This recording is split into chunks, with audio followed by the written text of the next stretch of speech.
I've been married to Kathy for 20 years now, and we've been together for 24.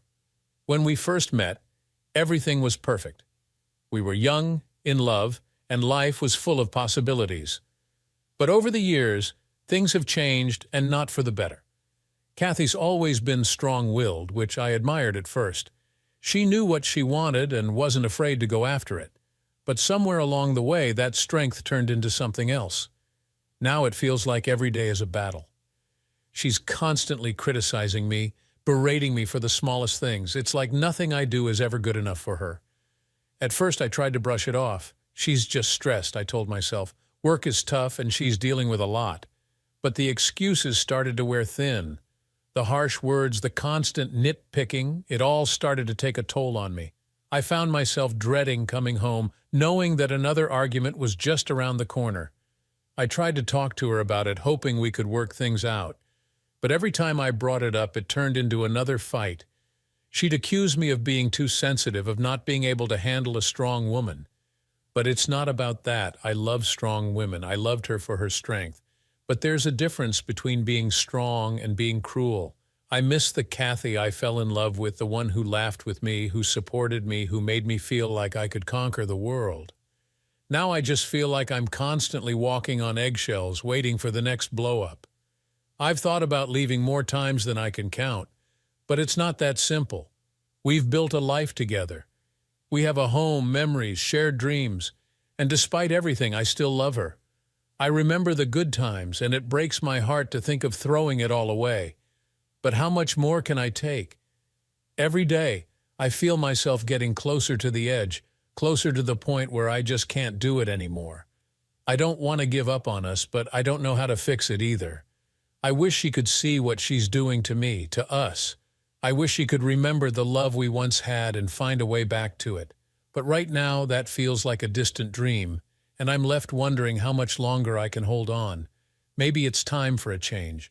Maybe it's time to put myself first for once. Because as much as I love Kathy, I can't keep living like this. I deserve to be happy too. I decided I couldn't take it anymore. I needed to talk to her about how I was feeling, hoping against hope that she would understand. As I approached her, I could already feel the tension building. "Kathy, can we talk for a minute?" I asked, trying to keep my voice steady. She sighed heavily, barely glancing up from her phone. "What is it now, Tom? I'm busy. I know, but I really need to talk to you about something that's been bothering me," I said, my heart pounding in my chest. "Oh, great. Here we go again," she said with a scoff. "What did I do this time?" It's not about what you did," I began, choosing my words carefully. "It's about how you speak to me. Lately, it feels like you're constantly criticizing me, and it's really wearing me down." "Are you serious?" she snapped, her eyes narrowing. "You're being overly sensitive again. You need to toughen up. Life isn't all sunshine and rainbows." "It's not about being sensitive," I tried to explain. "It's about feeling respected and valued. I feel like nothing I do is ever good enough for you." She rolled her eyes. "Oh, please. You're just looking for something to complain about. Maybe if you actually did something right for a change, I wouldn't have to criticize you all the time." Her words hit me like a punch to the gut. I took a deep breath, trying to stay calm. "Kathy, I'm serious. This constant berating is making me miserable. I miss the way we used to be, when we could talk to each other without all this negativity." She laughed bitterly. "Well, maybe if you weren't so useless, we wouldn't have this problem. Maybe the issue isn't me. Maybe it's you." I felt a lump forming in my throat. "I'm trying, Kathy. I'm really trying. But I can't keep doing this if things don't change. We need to work on this together." "Work on what?" she snapped. "You're the one with the problem, not me. I'm not going to change just because you're too weak to handle a little criticism." I stood there, speechless, feeling the last bit of hope draining away. It was clear she wasn't willing to see my side of things. I didn't know what to do next, but one thing was certain: I couldn't keep living like this. A few days later, I stumbled upon something that shattered what little was left of my hope. I found out that Kathy was cheating on me with my longtime nemesis from high school, Brad. The betrayal cut deep, much deeper than I ever thought possible. I found the evidence by accident. I was cleaning up the living room when Kathy's phone buzzed on the coffee table. Normally, I wouldn't invade her privacy, but curiosity got the better of me. The message preview on the screen was from Brad, and it read, "Can't wait to see you tonight. Love you." My heart sank. I scrolled through their messages, each one more incriminating than the last. There were pictures, intimate conversations, plans for secret meetups. The realization hit me like a ton of bricks. Kathy had been betraying me, and with Brad of all people. I felt a mix of rage and devastation. How could she do this to me? How could she betray our marriage and everything we had built together? And with Brad, the person who had tormented me throughout high school, it felt like a cruel joke. That night, I confronted her. She didn't even bother to deny it. She just looked at me with a cold indifference and said, "Well, now you know." The anger boiled over. "How long has this been going on, Kathy? How long have you been sneaking around behind my back?" She shrugged, seemingly unfazed by my pain. "A few months, maybe longer. Does it really matter?" "Of course it matters," I shouted, feeling the tears welling up in my eyes. "You betrayed me. You destroyed our marriage." She rolled her eyes. "Oh, stop being so dramatic, Tom. You were never enough for me. Brad actually makes me feel alive." Her words stung, but they also gave me a strange sense of clarity. This was it. This was the final straw. There was no saving our marriage. Kathy had made her choice, and now I had to make mine. "I'm done," I said quietly, my voice trembling. "I'm done with this marriage. I'm done with you." She just stared at me, expressionless. "Fine. Whatever. Do what you have to do." The next morning, I contacted a lawyer and started the divorce proceedings. It hurt, and it was going to be a long, painful process. But I knew it was the right thing to do. I deserved better than this. I deserved to be happy. As I packed my things and prepared to leave, I felt a strange sense of relief. This was the end of a painful chapter, but it was also the beginning of a new one. For the first time in a long while, I felt hopeful about the future. I didn't know what it would bring, but I knew I had the strength to face it. Discovering Kathy's betrayal with Brad was the final blow. I had no choice but to start divorce proceedings, but I wasn't going to let her walk away easily. Luckily, we had a prenuptial agreement in place that would protect my assets and ensure that I wouldn't have to pay alimony. As the divorce process unfolded, I fought tooth and nail to ensure that the prenup was honored. It wasn't just about the money, it was about standing up for myself after all the years of emotional abuse and now infidelity. My lawyer was relentless, and we gathered every piece of evidence needed to prove Kathy's infidelity. Kathy was predictably furious when she realized that she wouldn't be getting any of my assets or alimony. She had expected to walk away with a significant portion of our wealth, but the prenup and the evidence of her affair left her with nothing. One evening, as we were finalizing the details, she confronted me in the courtroom, her eyes blazing with anger. "You really think you've won, don't you?" she spat. I looked at her, feeling a mix of sadness and resolve. "This isn't about winning, Kathy. It's about what's fair. You betrayed me, and now you have to face the consequences." She sneered, but there was a glimmer of resignation in her eyes. "Fine. Keep your money, Tom. I don't need it. Brad and I will be just fine without you." Hearing her mention Brad so casually, as if our years together meant nothing, still hurt, but I stood firm. "I hope you find what you're looking for, Kathy." The divorce was finalized soon after, and I kept everything I had worked so hard for. Kathy, despite her initial anger, seemed almost relieved to be rid of me. Without the burden of legal battles, she wasted no time moving on, making plans to marry Brad. During all this, my daughter Sarah walked the tightrope between both her parents. She did, however, give a piece of her mind to her mother when the details of her affair with Brad came out. As I watched Kathy pack up the last of her things, there was a strange sense of closure.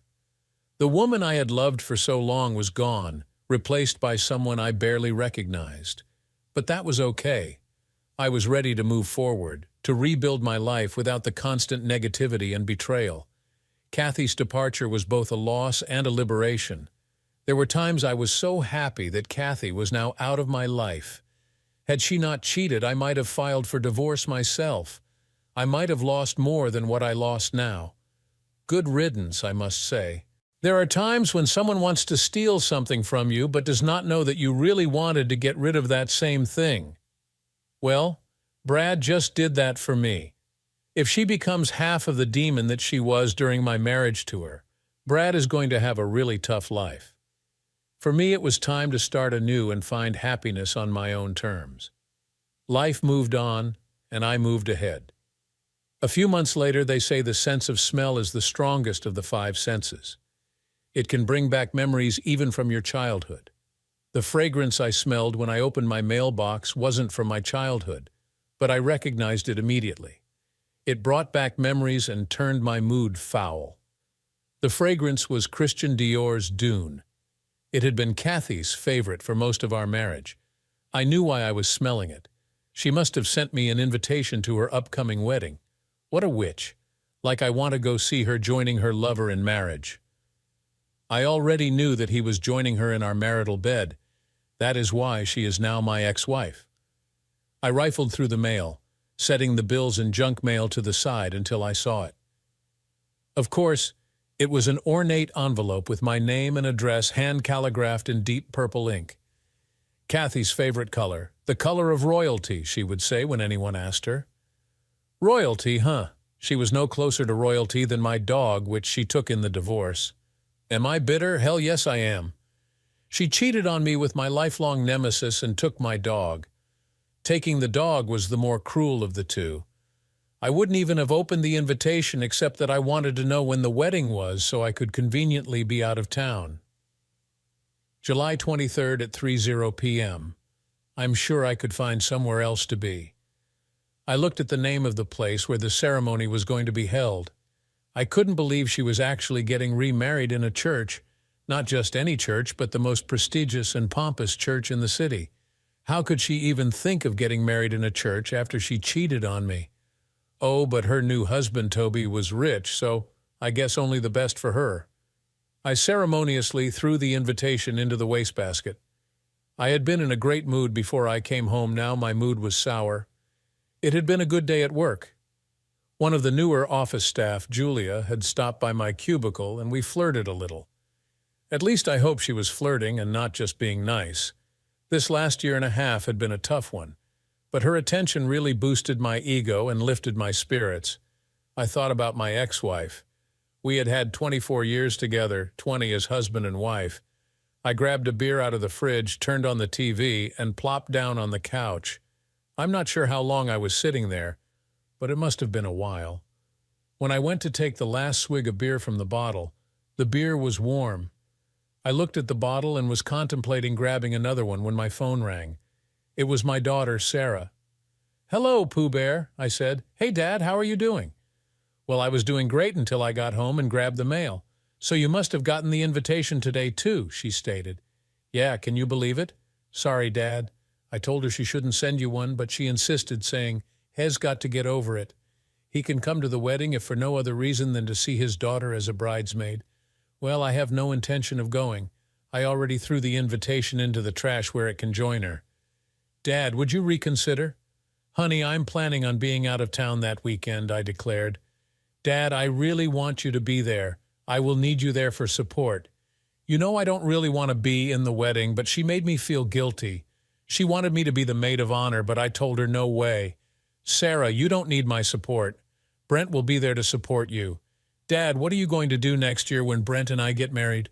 Are you going to avoid that wedding too?" "Of course not, Pooh Bear. I can't wait to walk you down the aisle and give you away. So you'll have to be in the same church with them next year. Can't you be the better man and come to this one?" "I don't think I am the better man, honey," I said to her. "Well, think about it, Dad. I really want you to be there with me." "I'll think about it," I told her. "I would have to think about it. I would have to really think about it. I don't think I can be the better man and put this behind me. Kathy and I were supposed to be married for life. I guess she wanted to trade up rather than stick with the old model." As I sat there thinking, I decided to try to do something that I had done a number of times throughout my life. When I was young, I was instructed to write down my problems. Putting it down on paper helps to deal with each concern or issue instead of the whole problem. As I was writing, I decided that probably the fact that Brad, her new husband Toby, had been my rival since junior high, made the betrayal even worse. I knew that I wouldn't be able to tell him face to face how I felt, so I decided to write it down. I had no intentions of giving it to him, but it would help me to get it off my chest. Brad, well, I guess the best man has won. Kathy has chosen to be with you for the rest of your life. Ever since junior high, we've been in competition. You truly were my arch rival. Even in high school, we were competing. Kathy had been someone we competed for, but she chose someone else.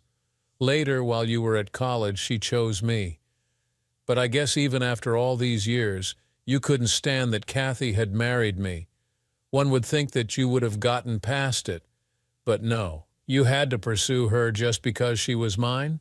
Sure, I'm pissed at you, but I'm really pissed at my loving wife, or rather my ex-wife. The fact that she succumbed to your advances showed me that even after 24 years, I didn't really know her. When we first started dating, we would tell each other all of our hopes, dreams, and even our fears for hours on end. By the end of our marriage, we didn't talk much. Well, I didn't talk much. She did all of the talking. On and on. I guess I should have been listening more. Maybe I would have heard the alarms warning me that she was leaving me. I keep thinking of all the things about Kathy that I used to love. Now you will be the one to experience all that makes her her. You'll get to wake up next to her and see her au naturel. You will be the only one to ever see her that way.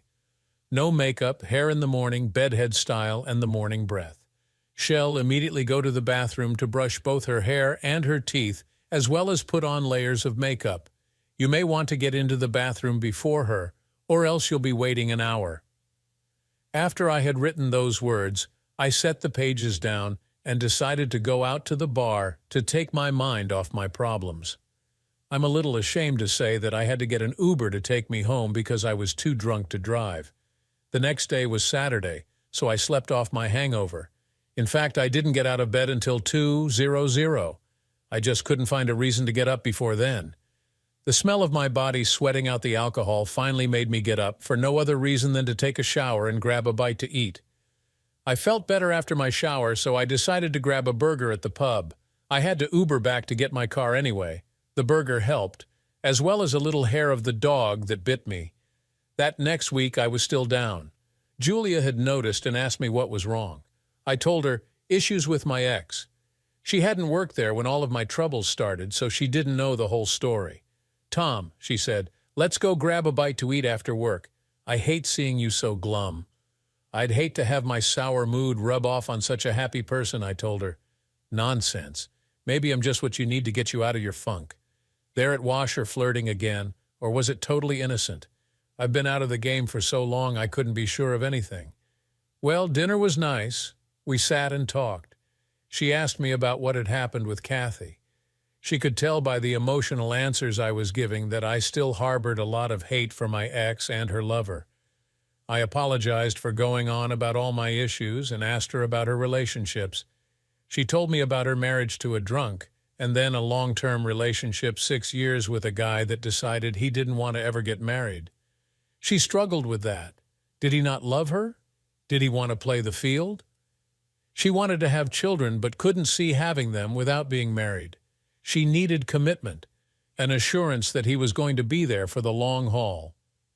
As we ate, we talked, taking turns discussing all kinds of topics. It was obvious to me that we had a lot in common: politics, religion, family values, vacations, and the future.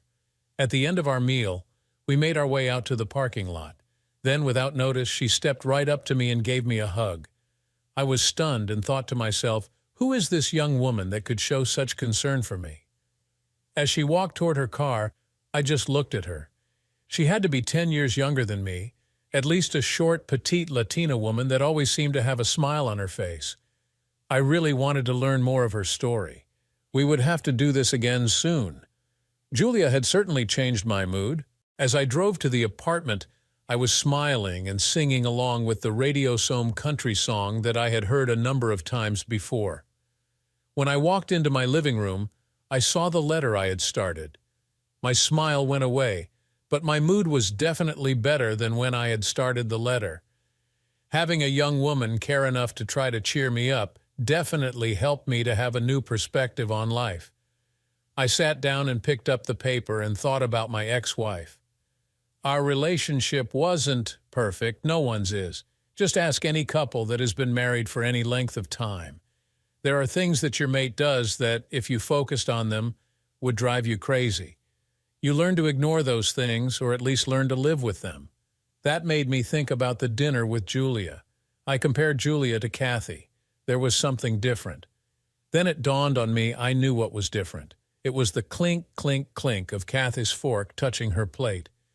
My ex had a habit of tapping her fork on the plate 3 times before taking a bite. I had asked her about it one time. She didn't even consciously know she was doing it.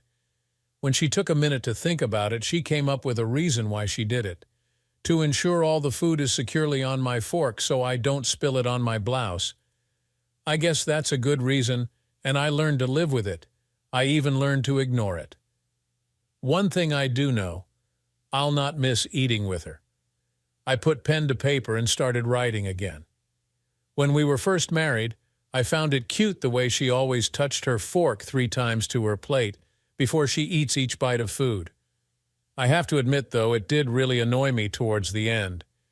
Hearing that clink, clink, clink all throughout our meals, even when out for dinner, there it was, clink, clink, clink. That next week at work, Julia let me know that she enjoyed the time we had spent together.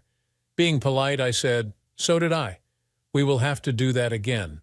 "When?" she asked. That surprised me a bit. How about Friday if you don't already have a date, that is?" "Nope, I'm free for you," she said, smiling. There it was again, that flirting. Or was it just an innocent comment? That night, when I walked into the door of my apartment, I was whistling a tune. I saw the letter on the coffee table and thought to myself, not tonight. I don't even want to think of my ex. Friday came, and we again found ourselves out enjoying a meal together. I was nervous. It was a Friday night, and I was eating a meal that we had actually planned with a beautiful woman. I guess it was a date. It had been so long for me that I didn't know what to expect or what was expected. I did know that this woman in front of me was pleasant to be around and also pleasant to look at. Also, I knew she was interested in learning more about me. We finished our meal and then just drove around. I know I was nervous, and maybe she was too, but when there was silence in the car, neither one of us felt the need to fill it with useless prattle. I appreciated that she was comfortable just sitting in the car together as I drove. At the end of the night, I brought her to her condo. We talked for a little while, then she went inside. As I walked into my apartment and saw the letter still sitting on my coffee table, I just grinned to myself. A week went by, and on Saturday afternoon, Sarah called me again. "Dad, did you send back your RSVP to Mom?" "No, honey. I told you I threw the invitation in the trash where it belonged. Dad, will you go for me? Why do you want me to go so badly, Sarah? Do you think I want to see that a-hole smirking at me as he marries your mom? Dad, I know you two don't get along, and I get it. But if you don't go, it will just reinforce in his mind that he has won. Honey, I don't know. I don't think your mother really wants me there anyway. I think he probably put her up to sending the invitation. Dad, please think about it. I will, honey, but don't get your hopes up." We finished our phone call, and I was a little depressed. Why couldn't Sarah understand how I felt? I needed to put a smile on my face, so I decided to call Julia. "Hey, Julia, how are you? I was just thinking about you, wondering if you had plans today." "Well, that makes me feel good that you're thinking about me. I don't have anything planned. Do you have something in mind? I want to do a road trip. Are you up for it?" "Where to?" I asked. "Let's just hop in my car and see where it takes us. Okay? I'm all yours." As soon as I said it, I hoped she didn't take that too seriously. I didn't want to scare her by making her think I was moving too fast.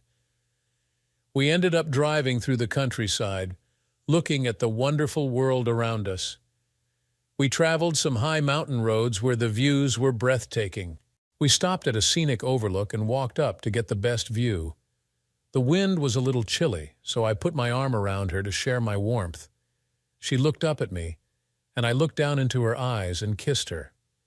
It wasn't a long, passionate kiss, rather one that said, "I like you."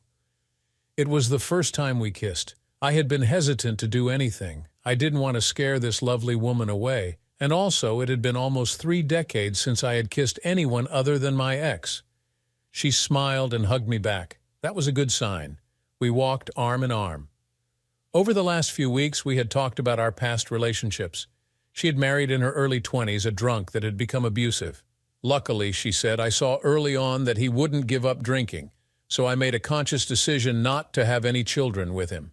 I didn't want to bring them up with an abusive drunk as a father. We discussed my divorce again. She couldn't believe that after all those years together, my ex decided that I wasn't good or rich enough. We walked along, and then I talked about my daughter. When I mentioned that she was 22, she said, "Oh, she's 10 years younger than I am. Julia is 32. I thought to myself, what the hell am I doing? I'm 48 years old. Why would you want to hang out with an old guy like me? She looked at me and gave me a look that could kill. Then she said, Tom, if you can't tell that I like you and that your age means nothing to me, then maybe I don't know you at all. Maybe you should find someone that's old enough, doing the finger air quotes, so that I won't be wasting either of our time. I looked at her. She had moved a bit away from me. I blew it, I said to myself as I sat down on a rock bench nearby. Why am I so stupid? I have a good thing going with someone that makes me happy, and I have to go and say something to screw it up. I looked over at her. She was turned away, but I could tell she was crying. I got up and approached her. I hesitantly placed my hands on her shoulders and pressed my body gently to her back. I'm sorry, I'm an idiot.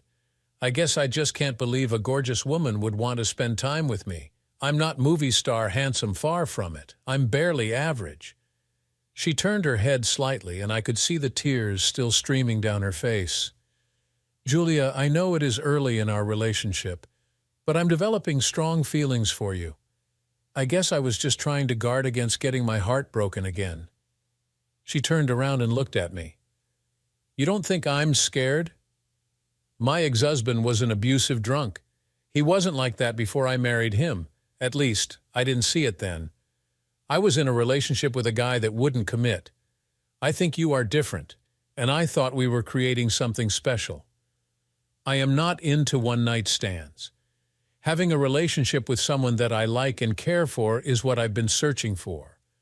I thought I found that guy. But if our age difference is all you can think about, then maybe we shouldn't even be friends. I looked at her. The little makeup she wore was smudged, but she was the most beautiful woman in the world to me. I grabbed her gently, pulling her to my chest. Then, after a light hug, I pulled away a little bit. That is when I kissed her again, only this time passionately with all of me. She soon reciprocated, and we stood there making out with the sun shining down upon us. We must have been there quite a while because when we finally stopped kissing, I noticed that some storm clouds were rolling in. I looked at Julia and said, "Those clouds look kind of ominous. We better head back. In fact, we'd better skip the scenic route back and hit the highway." She looked at me and said, "Can I interest you in a home-cooked, authentic Mexican dinner when we get back?" "That sounds great, but only if you let me help." "Well, I have never had a man in my kitchen before, but if you're willing, I'm willing to take the chance." I was glad and a bit surprised that neither of her 2 past relationships helped her in the kitchen. Was that a cultural thing, I wondered? On the trip back, I noticed something else about Julia that was different than Kathy. It was something good, and it made me smile. I would have to put this in my letter to the a-hole. Dinner was great, and although I think she felt a little awkward with me helping out, we were soon prepping like a well-oiled machine. To say the food tasted great would be an understatement. Authentic was definitely better than the supposed authentic food you buy in the grocery store or even the restaurants. She told me that the recipes and prep had been handed down from grandmother to granddaughter for generations. That amazed me. I couldn't think of anything that my ancestors had passed down except my genes, of course. We ended the night on the couch with more kissing and hugging. It felt so good to have a woman's body so close to mine. We didn't take it any further, though. I think we were both still gun-shy, and I know I didn't want to rush things. I wanted to grow our relationship. That night, when I got home, I went right to the letter. When I had started the letter, I wasn't sure if I would send it. I just needed to get things off my chest. Now, I still wasn't sure, but I was leaning towards sending it. The letter was therapeutic, and I was able to get rid of some anger, so I kept it on the coffee table to write my thoughts down when I found I had something I wanted to say. Tonight, I had something to say. Thinking back to when we were first married, young and in love, we had just started our life together as well as our new careers. As such, money was a little tight, so our honeymoon was not to exotic locations, but was a drive to the Poconos in Pennsylvania. We took turns driving the 6 hours. When you're newly married, you don't let little things bother you. It was, however, the first time I noticed that Kathy doesn't like using cruise control. That wouldn't be a big problem, except that she fluctuates 2 to 3 mph every 20 to 30 seconds. I actually got a bit queasy. After we stopped for lunch, I told Kathy I would drive the rest of the trip. So from then on long trips, I would drive. I set the letter down. Riding today with Julia showed me that long drives were not going to be a problem for me in the future. I needed to write something else down to get it off my chest. When Kathy and I had gotten married, it had started out awesome. I needed to express this to the a-hole. Our honeymoon was awesome, literally no holds barred. Early in our marriage, there was nothing that we didn't try together. Every position imaginable, even wheelbarrow. For the last 10 years, it has been strictly missionary, nothing else. The sex life was so bad that I haven't had one of those happy endings in years. Maybe she is more adventurous with you. For your sake, I hope you get it more frequently than I did these last few years. Initially, I thought that maybe menopause was rearing its ugly head. Maybe, however, she was bored with me, and that is why she started up with you. Obviously, we are all getting older and fighting that middle-aged spread. Also, gravity has taken its toll. Her mangoes were hit the hardest. They now look like bananas. There were times I could not differentiate between her belly and her tits because they were so close together. As they say, she became very down to earth. Despite all of that, I hoped I would be with her for the long haul. You, however, probably have every day of those 30-plus years to grow old with each other. Yes, the best man has won. Enjoy your prize. Sincerely, your nemesis, Tom Johnson. I had finished the letter.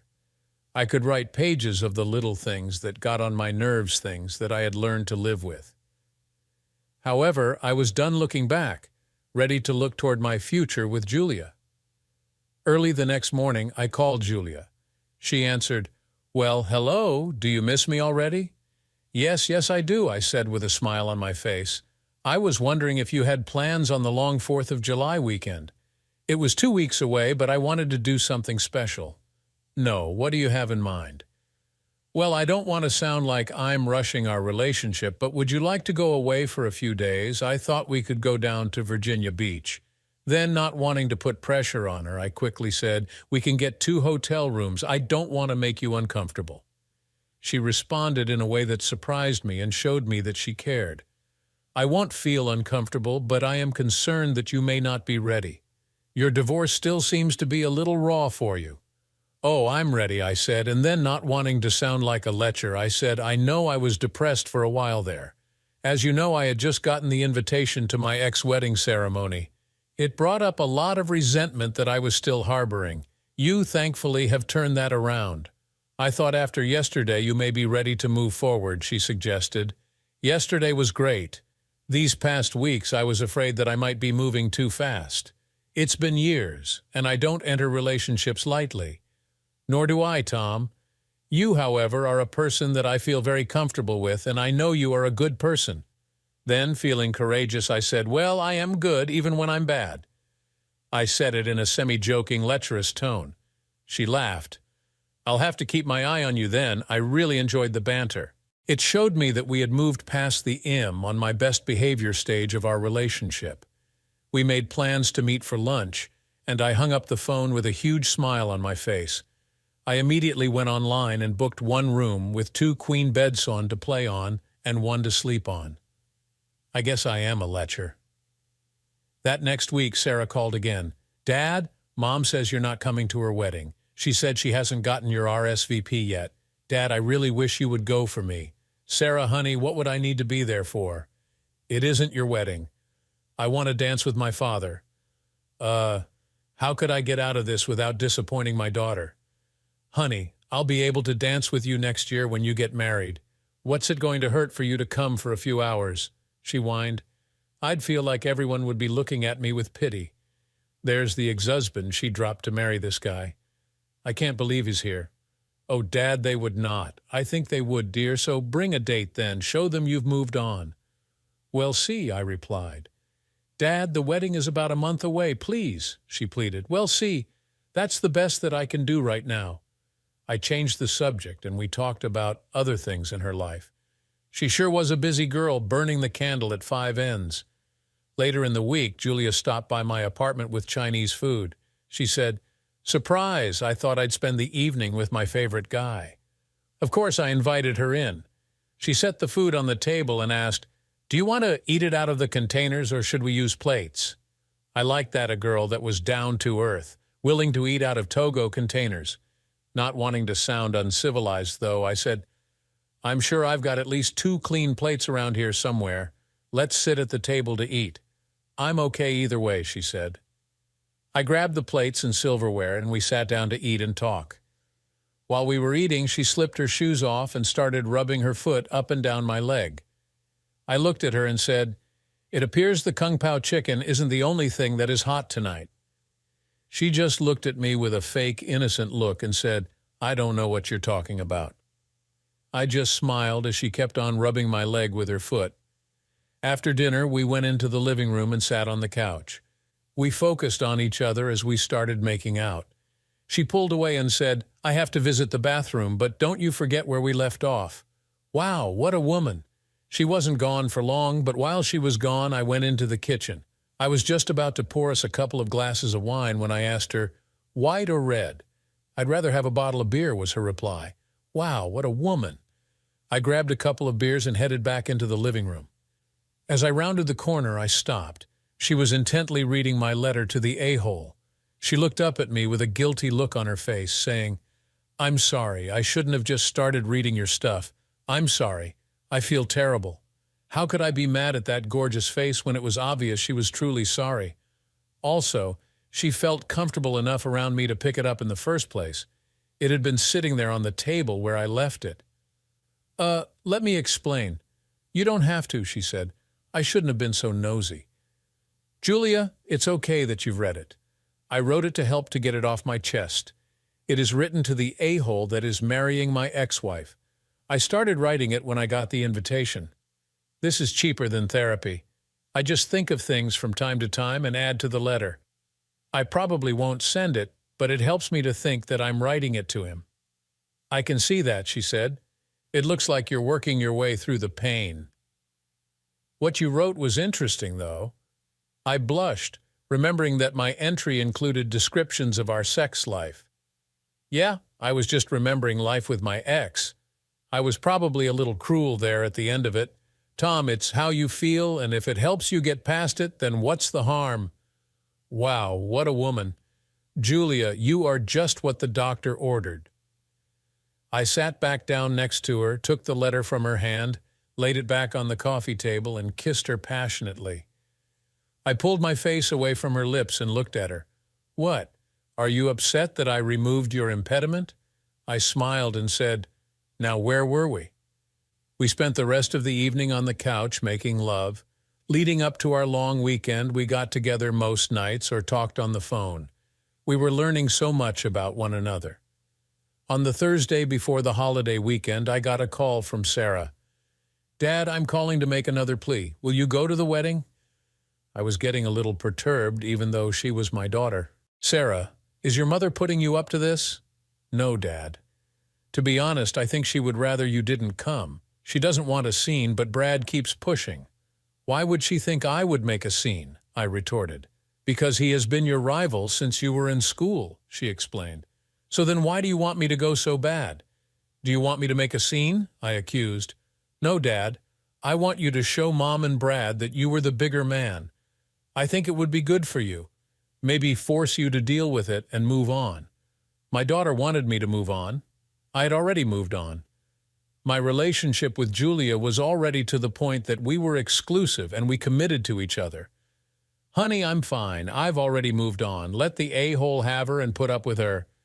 Yeah, that sounds like you've moved on, all right, she said sarcastically. Believe me, honey, I have. Sure, there is still resentment, and I wouldn't shed a tear if he died tomorrow, but I have moved on. Sorry, Dad. I didn't mean to get you upset. I think, though, that I'd better let you go before I say something that hurts your feelings. Sorry, Dad. I'll talk to you next week. When Julia called later that night, she could tell that something wasn't right. It's nothing. My daughter called and is bugging me to go to my ex-wedding. I don't know why she is pushing so hard for this, I said heatedly. Can we discuss this over the weekend when you've calmed down? She asked. I'm sorry. I'm not trying to take it out on you. It's okay, Tom. We'll work through this together. We talked for a while longer and made plans for me to pick her up in the morning. That next morning, when she came out of her condo, I was gobsmacked. Julia was dressed in a yellow floral print spaghetti-strap sundress that really complemented her petite frame and olive complexion. I got hard just looking at her. She was carrying an overnight bag that couldn't have carried more than a couple of small outfits. I guess she didn't feel she needed too many clothes for the 3 days. She opened the door to my car, put her bag in the back, and sat down in the front seat. I apologized. I said I would have gotten out and opened your door for you, but I don't think I could stand up without embarrassing myself. She grinned and said, You say the sweetest things. Wow, what a woman. I drove to the hotel on the beach and talked casually all the way. Looking at her sitting there, I don't think I ever lost my arousal. We got an early check-in at the hotel and went up to our room. It had an awesome view. As we stood there, she turned to me and said, Tom, we have a problem. I looked at her questioningly. She had a smile on her face, mixed signals, to say the least. Then she said, I can't take you out in public with that prominent bulge in your pants. Let me take care of that. Well, to say that she took care of the matter would be an understatement. We made love, and she was awesome. Wow, what a woman. Once we were done, she said, Problem solved. Now get up and get going. We got ready, and I was speechless as I followed her out the door, onto the elevator and out to my car, grinning all the way. Before I started up the car, I looked over at her, leaned in, and kissed her passionately. This wonderful woman treated me like a king, and I would treat her as my queen. I was all in. I couldn't tell you what we ate. My eyes and mind were all on her. Tom, she said, interrupting my thoughts. I looked into her eyes. Yes? Can I make a suggestion without upsetting you? I thought a second and said, I can't promise not to get upset, but I'll try. Thank you, Tom. You know I care about you a lot. Oh, I thought to myself, what's next? Tom, I would like to go with you to your ex-wife's wedding. I want to meet your daughter, show off my man to all of the other guests, and finally, I'd like to thank Kathy for making you available for me, she said with a smirk on her face. To say I was stunned is an understatement. I looked at her and a huge smile filled my face. Oh my God, I thought. This would be perfect. I can definitely hold my head high with this woman on my arm. By the smile on your face, I take that as a yes? She questioned. You will make me the proudest man at the wedding, I said. We might have to leave the reception early to put the spotlight back onto the bride and groom. That night was awesome. We consummated our relationship. It was loving and raw at the same time. It had been a while for both of us, so we were a bit eager. I think I did well for a man of my age with only limited experience with different women. When you're with someone as long as I had been, you get into a routine that works for both of you. When you start with another woman, it is a little awkward. They don't react or expect things the way your ex did. I'm sure she felt the same way about what I was doing or how I was reacting. In my opinion, though, we did well. We soon were able to read each other and found our groove. In the morning, I woke up next to this wonderful woman, and she was a vision. Of course, she had bedhead. We had gotten wild last night, after all, but she still looked tremendous. I was expecting her to head straight to the bathroom to start the morning ritual, but she didn't. She turned to me, ran her fingers through her hair, and then laid her head on my chest, giving me a hug in the process. It felt so good and so natural. I just laid there and enjoyed it. Then I kissed the top of her head, and she snuggled in even more. I finally got up and brushed my teeth and relieved my bladder. As I walked out of the bathroom, I looked at her still lying on the bed.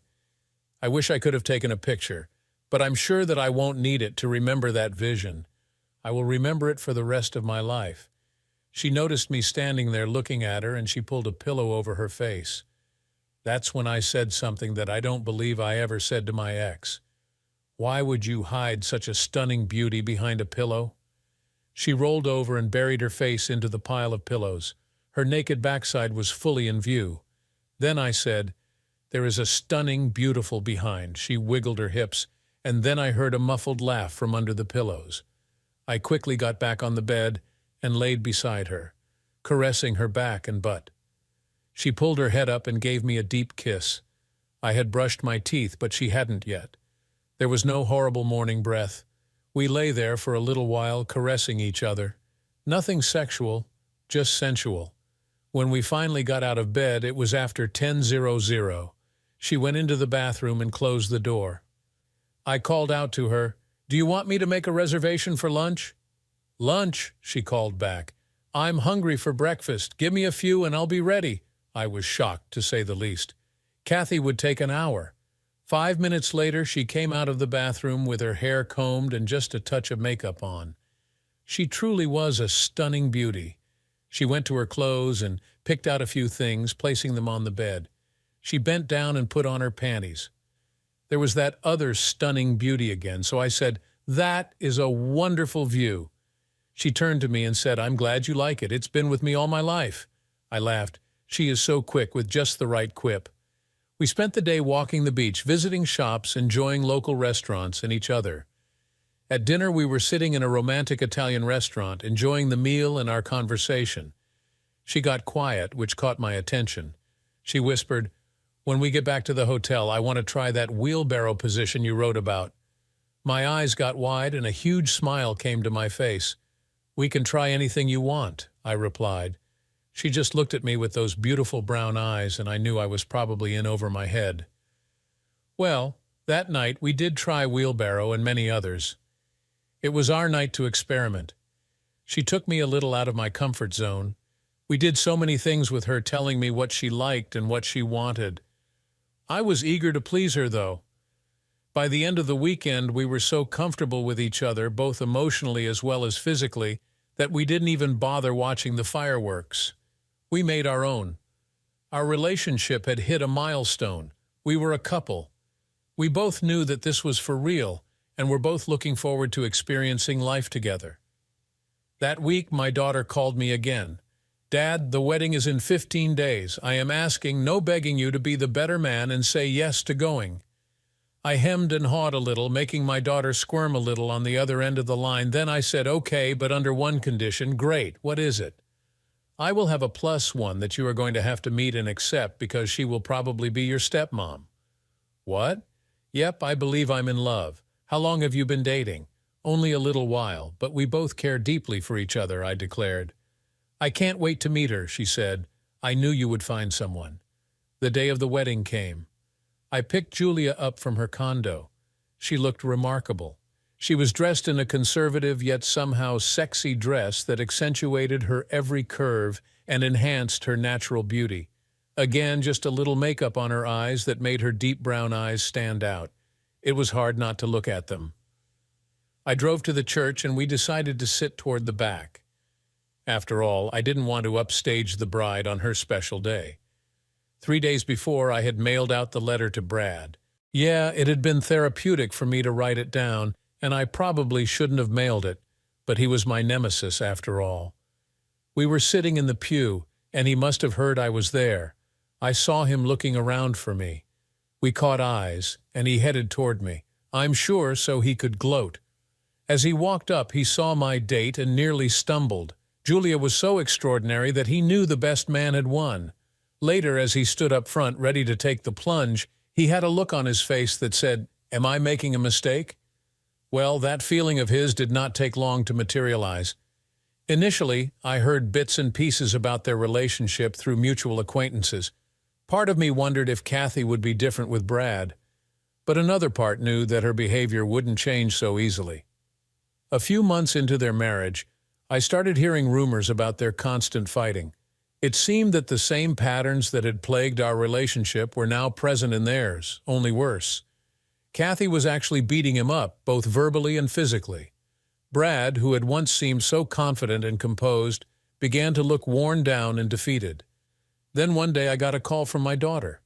"Did you hear about Mom and Brad?" I sighed, expecting more news about their marital adventures. What now? I had to get Mom bailed out yesterday. She put Brad in the hospital. They were having one of their daily arguments. A neighbor had called the cops, and once they arrived, they found Brad on the floor and Mom was sitting on his chest, raining down punches. Brad had to get several stitches to close the wound on his head. As for the cops, Mom hit him on the head with a wine bottle and then mounted him to beat him further. Brad has not pressed charges, but he has a restraining order against her. I was taken aback, a mix of shock and an unsettling sense of déjà vu washing over me. I couldn't hold on and actually burst out laughing. At least I didn't get beat up. So he is still going to enjoy his victory over me, or is he going to divorce your mother? Yeah, he already filed for divorce. I guess the day-to-day grind had hit, and the bloom was off the rose. He must have looked and saw 30 or more years of living with this woman and decided that it wasn't what he thought it would be. He didn't even make a year with her. The excitement is in the competition. Once you have the trophy, it just sits there and collects dust. That next year, Sarah got married, and I walked her down the aisle, a proud father. Kathy was there also, of course, but not Brad. They were still in the process of divorce. Kathy spent a few days in jail, but Brad was kind enough not to file charges against her if she agreed to the divorce terms. Kathy didn't get any money from this marriage as well. I met Kathy at lunch at my daughter's place. Julia was running late and had not arrived yet.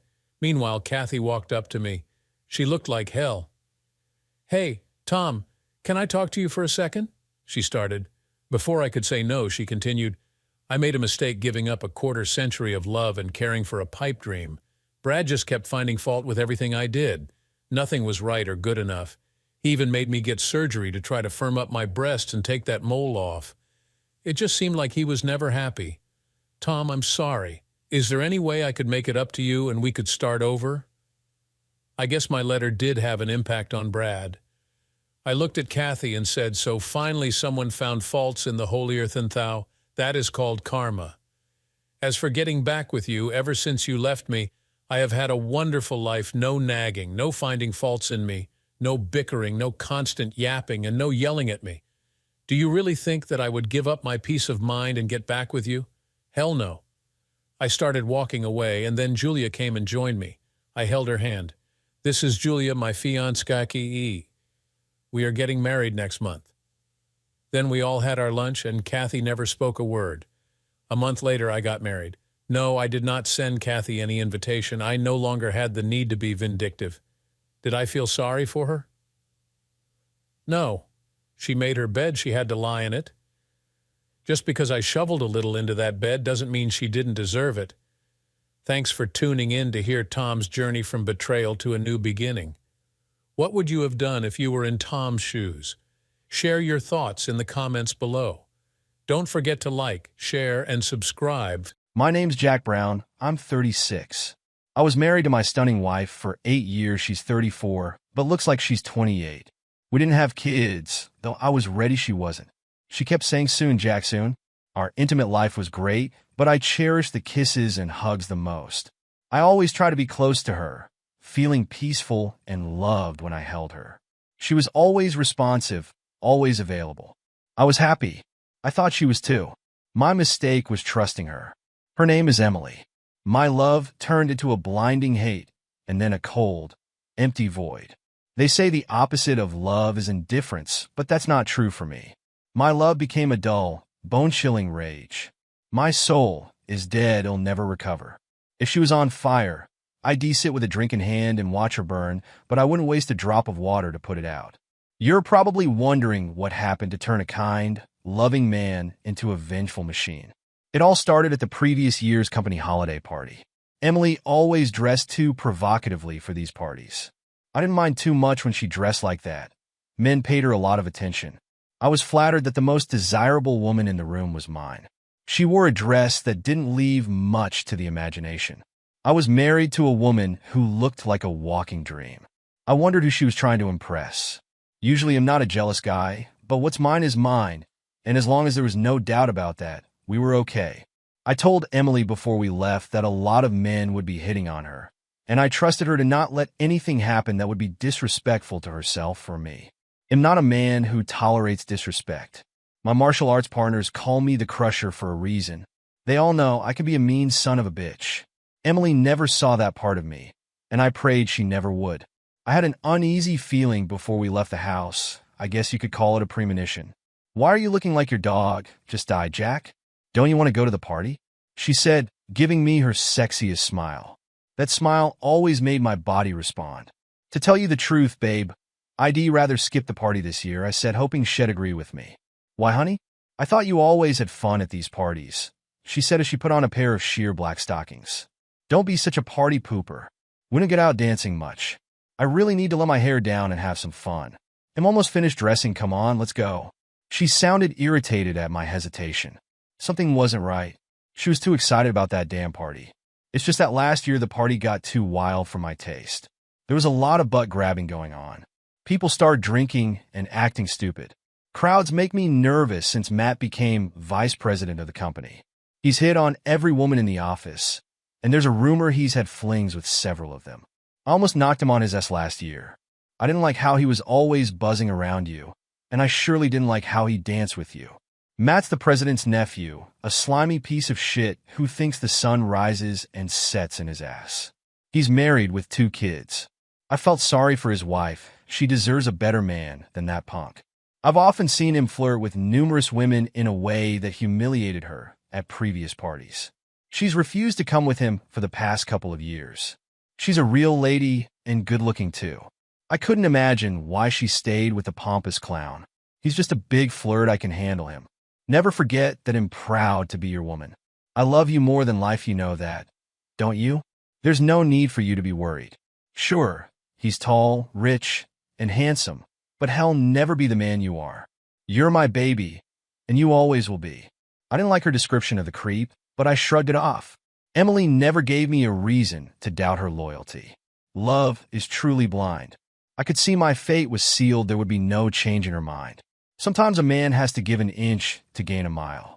I didn't want anything to interfere with my plan to make mad, passionate love with her when we got home. We arrived at the party a little late. Some people were already a little drunk. The music filled the room. People were dancing, laughing, and having a good time. I decided to try to fit in and hope the evening would end sooner than later. As soon as we walked through the door, Matt Jefferson came over and gave me a weak handshake. I felt like I touched a snake. He glared lasciviously at Emily, taking her hand and giving it a long kiss, totally ignoring my presence. My blood pressure caused my head to start pounding. It wouldn't have taken much more to knock him out right there. I could see it was going to be a long night. Emily gave me a wink signifying we were secure, and we began to mingle with the guests. Matt walked over and took Emily by the arm. She didn't object. I didn't know how much more I could take. "Let me introduce you to some of our new staff," he said with a wolfish grin. He acted like Emily was his woman. "You don't mind, do you, Jack?" He didn't wait for my answer. Emily gave me her please relax look, so I let it pass. A good friend of mine named Sam saw what was happening and dragged me over to a group of guys playing a drinking game and telling lies while their wives circulated and gossiped about whatever it is women talk about. I pretended to drink. I never get drunk. I like to keep my wits about me. While I was enjoying the company of my friends, I would look around occasionally for Emily. I noticed she danced with a couple of guys. Everything seemed above board. I'm not sure how much time had passed. I knew I was ready to go home and ravish my wife. We hadn't been intimate for a couple of days, which was a long time for us. I was glad she had the opportunity to let her hair down, as she put it. I had done my duty. I couldn't find her and couldn't imagine where she could be. I looked everywhere. I saw her friend Claire and inquired if she had seen Emily. Claire looked a little nervous and told me she had seen Emily dancing with Matt about 20 minutes ago. I felt the hair on the back of my neck stand up. The uneasy feeling that had been haunting me turned my stomach into knots. I began to look for her outside the ballroom. I heard voices as I looked into an unused small conference room. I decided to check it out. I could hear a woman in the throes of passion. It sounded like Emily. I couldn't believe my eyes. There was my loving wife bent over the arm of a chair, being drilled by the slime ball himself. At first, I was paralyzed. I thought I was having a stroke. They were too involved in what they were doing to notice me standing there. I walked over and stood there for a while before they saw me. "Oh my God, Jack. Let me explain," she shrieked, trying to pull herself together. "You have nothing to say to me, you lying bitch," I said with all the venom I could muster. "I worshipped the ground you walked on, and this is how you repay me? We're finished. You are no longer my wife. Look at me." She couldn't raise her head. I grabbed her by her hair and forced her to look at me. "What do you see? Do you see the eyes of the man that loved you? They're the eyes of a dead man. You killed my heart and soul tonight. Now I see why you were so eager to come to that damn party. You wouldn't be intimate with me because you were saving yourself for this dirtbag." At that, she let out an agonizing cry. "No, I can explain," she pleaded. "Don't try to talk your way out of this. You've been busted." She was terrified. She tried to speak, but no words came out. All the time I was berating my soon-to-be ex-wife. Matt just stood there looking amused. At that moment, 3 of my buddies entered the room: Sam, Dave, and Chris. I guess Claire told them there was going to be trouble. They stood there frozen. Nobody knew what to say. I turned to Matt. "And you piece of shit. I should kill you where you stand. If you try anything, they'll have you arrested for assault, and my uncle will fire you. Maybe you'll just kick your ass for the hell of it. I've already had your precious wife several times," he said, grinning at me. "You've been getting sloppy seconds after every holiday party for the past 5 years. He was sneering at me. "Screw you and your uncle," I growled.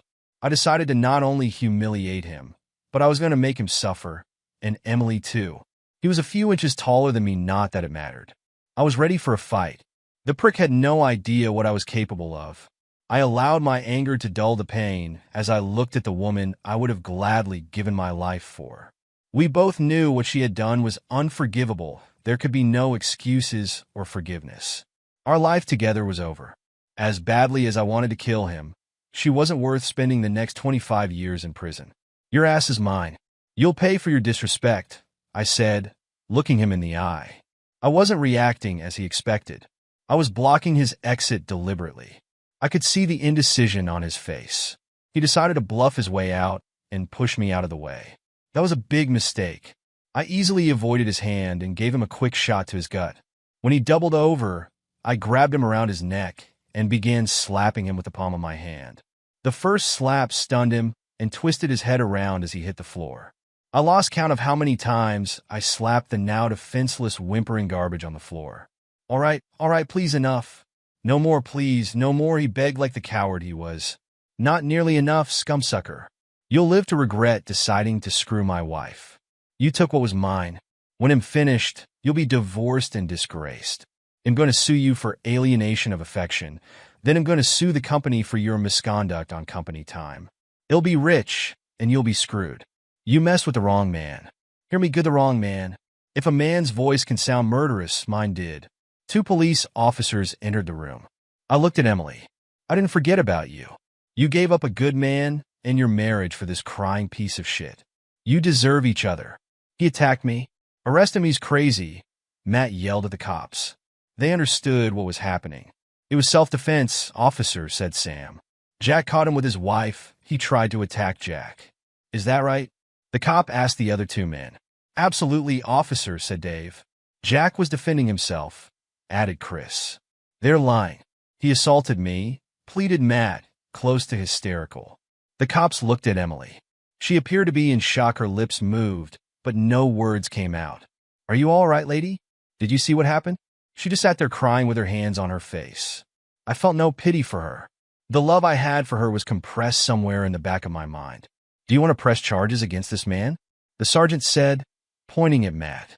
I could see their sympathies were with me, even though Matt was the one with the swollen face. He came after me. "He's crazy, I tell you. I didn't do anything." "That's not what 3 witnesses saw," the other cop said. "Officer, lock his ass up. I'd be more than willing to press charges." "Get him out of here," said the sergeant, looking at me with empathy. If there's anything I can do for you, let me know. Just call the station and ask for Sergeant Davis. Just so you know, I've been there too. I nodded at him in silent recognition of his understanding. We'll talk to you later, Jack, said Sam. Come on, guys, let's go. Jack has some business to take care of. Sam walked over to me and looked into my soul. Then he hugged me. Hang tough, he said, then left the room. Now there were two people left. I picked up her panties off the chair and put them in my pocket. I had no idea what I was going to do with them. Emily had calmed down. It was easy to see she dreaded what was coming next. So did I. I felt an icy chill come over me. Something inside was broken. It was a numbing feeling that allowed me to feel detached from the woman I loved. I was a stranger to myself. I looked at Emily and thought of that old cliche that she appeared to have been ridden hard and put up wet. How does a man erase the woman he loves from his heart? I had no idea. I knew that I could never look at her the same way again. I had to keep my anger, it controlled my grief, and protected what was left of my sanity. At that moment, I knew what my revenge would be. The wound she inflicted would stay with me until the day I die. She had destroyed my world. The trust was gone, nothing mattered anymore. Get your coat and meet me at the car. Be quick, I said, turning my back on her and leaving the room. I didn't want her to see the pain I was feeling. I didn't want her sympathy. The funeral for our love and marriage was about to begin. As the car sped into the night, my silence said volumes. Are we going home, Jack? We don't have a home anymore. When you broke our marriage vows, you destroyed our home. It's just a house now, a house where I used to be happy, a house where I loved and trusted a wife who used to be my best friend, I said, unable to disguise the sadness in my voice. She started to cry quietly. Jack, is there any way you could possibly forgive me? Please, you'll do anything. Give me a chance. I'm sorry, I'm so sorry, she whispered. Do you think I'll ever forget what I saw tonight? Or that piece of shit telling me he screwed you? When you let that parasite have you, you screwed my enemy. You decided to dishonor your vows to me and give him what was mine again and again. When you did that, you ended our marriage. That means the last 5 years have been a complete lie. A total lie. Please forgive me, Jack. Believe it or not, I love you with all my heart. I guess I let him use me for the excitement of doing something I shouldn't do. I never thought about the consequences. It was like a game, a silly, immature game. He could never be the man you are. I know I was foolish and selfish. Let me make it up to you. Please beat me, curse me, anything you want. Just don't leave me. I'll die without you in my life. It didn't mean anything. It meant everything. I yelled as my hands gripped the steering wheel. My emotions were taking control. I forced myself to calm down. A game? Messing with my life was a game? You talk about your love. You love me yet go and screw another? The car slowed and stopped. Get out. Where are we? Get out. Why? What's going on? Her face showed concern and fear. Get your ass out of the car now. My tone left her no choice. Emily followed me to the door. Mrs. Warren, yes? Yes, how can I help you? My name is Jack Brown. I used to work for your husband's company. May I speak with you a moment? Is Matt okay? What's this about? I had a firm grip on Emily's arm as we entered the house. Please come in, have a seat. She was the kind of wife I thought I had. I was going to cause her pain. Matt would hurt much worse. He should have read me better. I had to hurt his innocent wife in order to crush him and humiliate my soon-to-be ex-wife. I was being driven by primitive feelings I can't begin to explain. This will only take a short time, Mrs. Warren. My wife has something to tell you. All eyes were on Emily. Tell her. I tightened my grip on her arm. 2, she hesitated. Tell her. My grip tightened again. My husband caught me having sex with Matt tonight at the holiday party. She blurted the words out like they were poison. Tell her how long you've been screwing her husband. Every year for the past 5 years, we've managed to sneak away and have sex, she cried. I acted like a slut, and I'm so sorry. We only had her word on that. She could have had a series of lovers or a relationship with Matt more often than she's confessed. Who cares? Her ability to deceive long-term had already been established. Matt's wife looked more enraged than shocked. She always knew he was an asshole, but to be confronted with his adultery made her knees weak. She recovered and walked to Emily and slapped her hard. Emily fell back, holding her face, stunned and hurt. "Get that bitch out of my house," she hissed. "When I'm finished divorcing his worthless ass, you can have him," she spoke, looking at Emily like roadkill. It felt good knowing Matt was going to have one hell of a welcome home reception when he bailed out. I knew that Emily and I would soon part forever. It hurt me to look at her.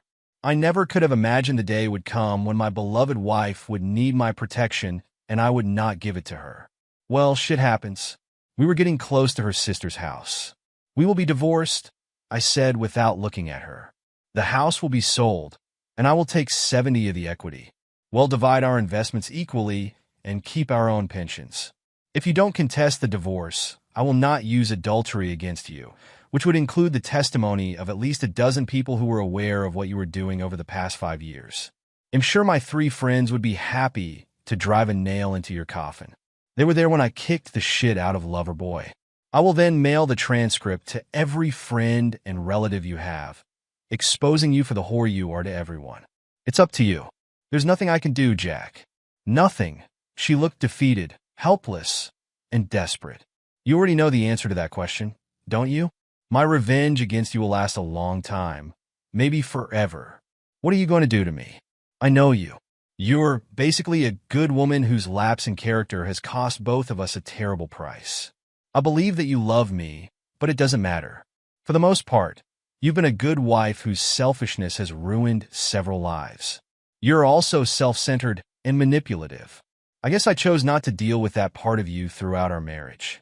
I'll never make that mistake again. Your guilt will haunt you. It will grow and consume you. When you finally realize that I'm never coming back, you'll experience deep depression and loss. You'll crave my forgiveness. Having forfeited my love, I want you to go to your grave regretting what you've done to yourself and me and carrying the burden of knowing that you are unforgiven." The car pulled in front of her sister's house. "You'll be hearing from my lawyers soon. Don't go back to the house until noon tomorrow. By that time, it'll be gone. It'll come back when you aren't there to get the rest of my stuff." That's it, Jack? Over 8 years of marriage gone, just like that? Just like that. Goodbye. By the way, take these with you, I said, handing her back her panties. Tears fell from her eyes as she exited the car. Tears rolled down my face as well. The divorce with Emily was over in 6 months. Now, 8 months later, I pondered if I should have let her see my pain, if for no other reason than to let her see how her actions destroyed my life. I realized that I had lost control the night I caught her. I didn't feel good about that. I guess I was a bit insane at the time. Since then, I've tried not to allow myself to grieve the death of our relationship. I needed to keep the anguish at bay. Nevertheless, I was continually depressed. My subconscious mind kept asking questions for which there were no answers. For the first 6 months after our separation, she tried to call me a number of times. If she left a message, I erased it. If I answered and heard her voice, I hung up. It was a matter of self-defense. Despite everything, I knew I still loved her. She knew how to get to me, and I didn't want that. My dignity, pride, and self-respect depended on my staying strong. I couldn't let her hurt me again. The less angry I became, the more vulnerable I felt. My love for her hadn't died, but I couldn't be with her. After the divorce was final, she gave up and stopped calling. What was she going to say? I love you. It was just sex, honey. I'm a sex addict. He drugged me and forced himself on me for years in a row. I didn't want to hear her lies and excuses. If that was the case, and even if it happened once and she didn't tell me, she became a party to his crimes. Besides, what I saw showed me how much she was enjoying his efforts. She signed the papers and didn't show up at the final hearing. It was just as well. I didn't want or need to see her again. It was impossible to tell if her absence indicated her pain and acceptance that our marriage was over, or if she just didn't give a damn. I used to think that I understood her. After what I had witnessed, anything was possible. Flashbacks of her defeated and miserable face the last time I saw her were etched into my brain. Oddly, that image grew more powerful with time, while the picture of her and her lover began to fade. Even though I knew that our love was a lie, I still missed her. God help me, but I could never trust her again. There would be no way to know if she ever really loved me. Was she a slut when I married her? Was I just a pawn in some secret master plan? I couldn't understand how she felt it was okay to make me a fool. If she loved me, how could she show me such disrespect? The questions made me feel inadequate and confused. I didn't think I could ever trust another woman. I needed to do something, but I didn't know what to do to shake her out of my life. My so-called revenge against her was a matter of wishful thinking. It depended on her having loved me as much as I loved her. She could have been screwing her brains out as soon as I turned the corner. I didn't want to be the only one hurting.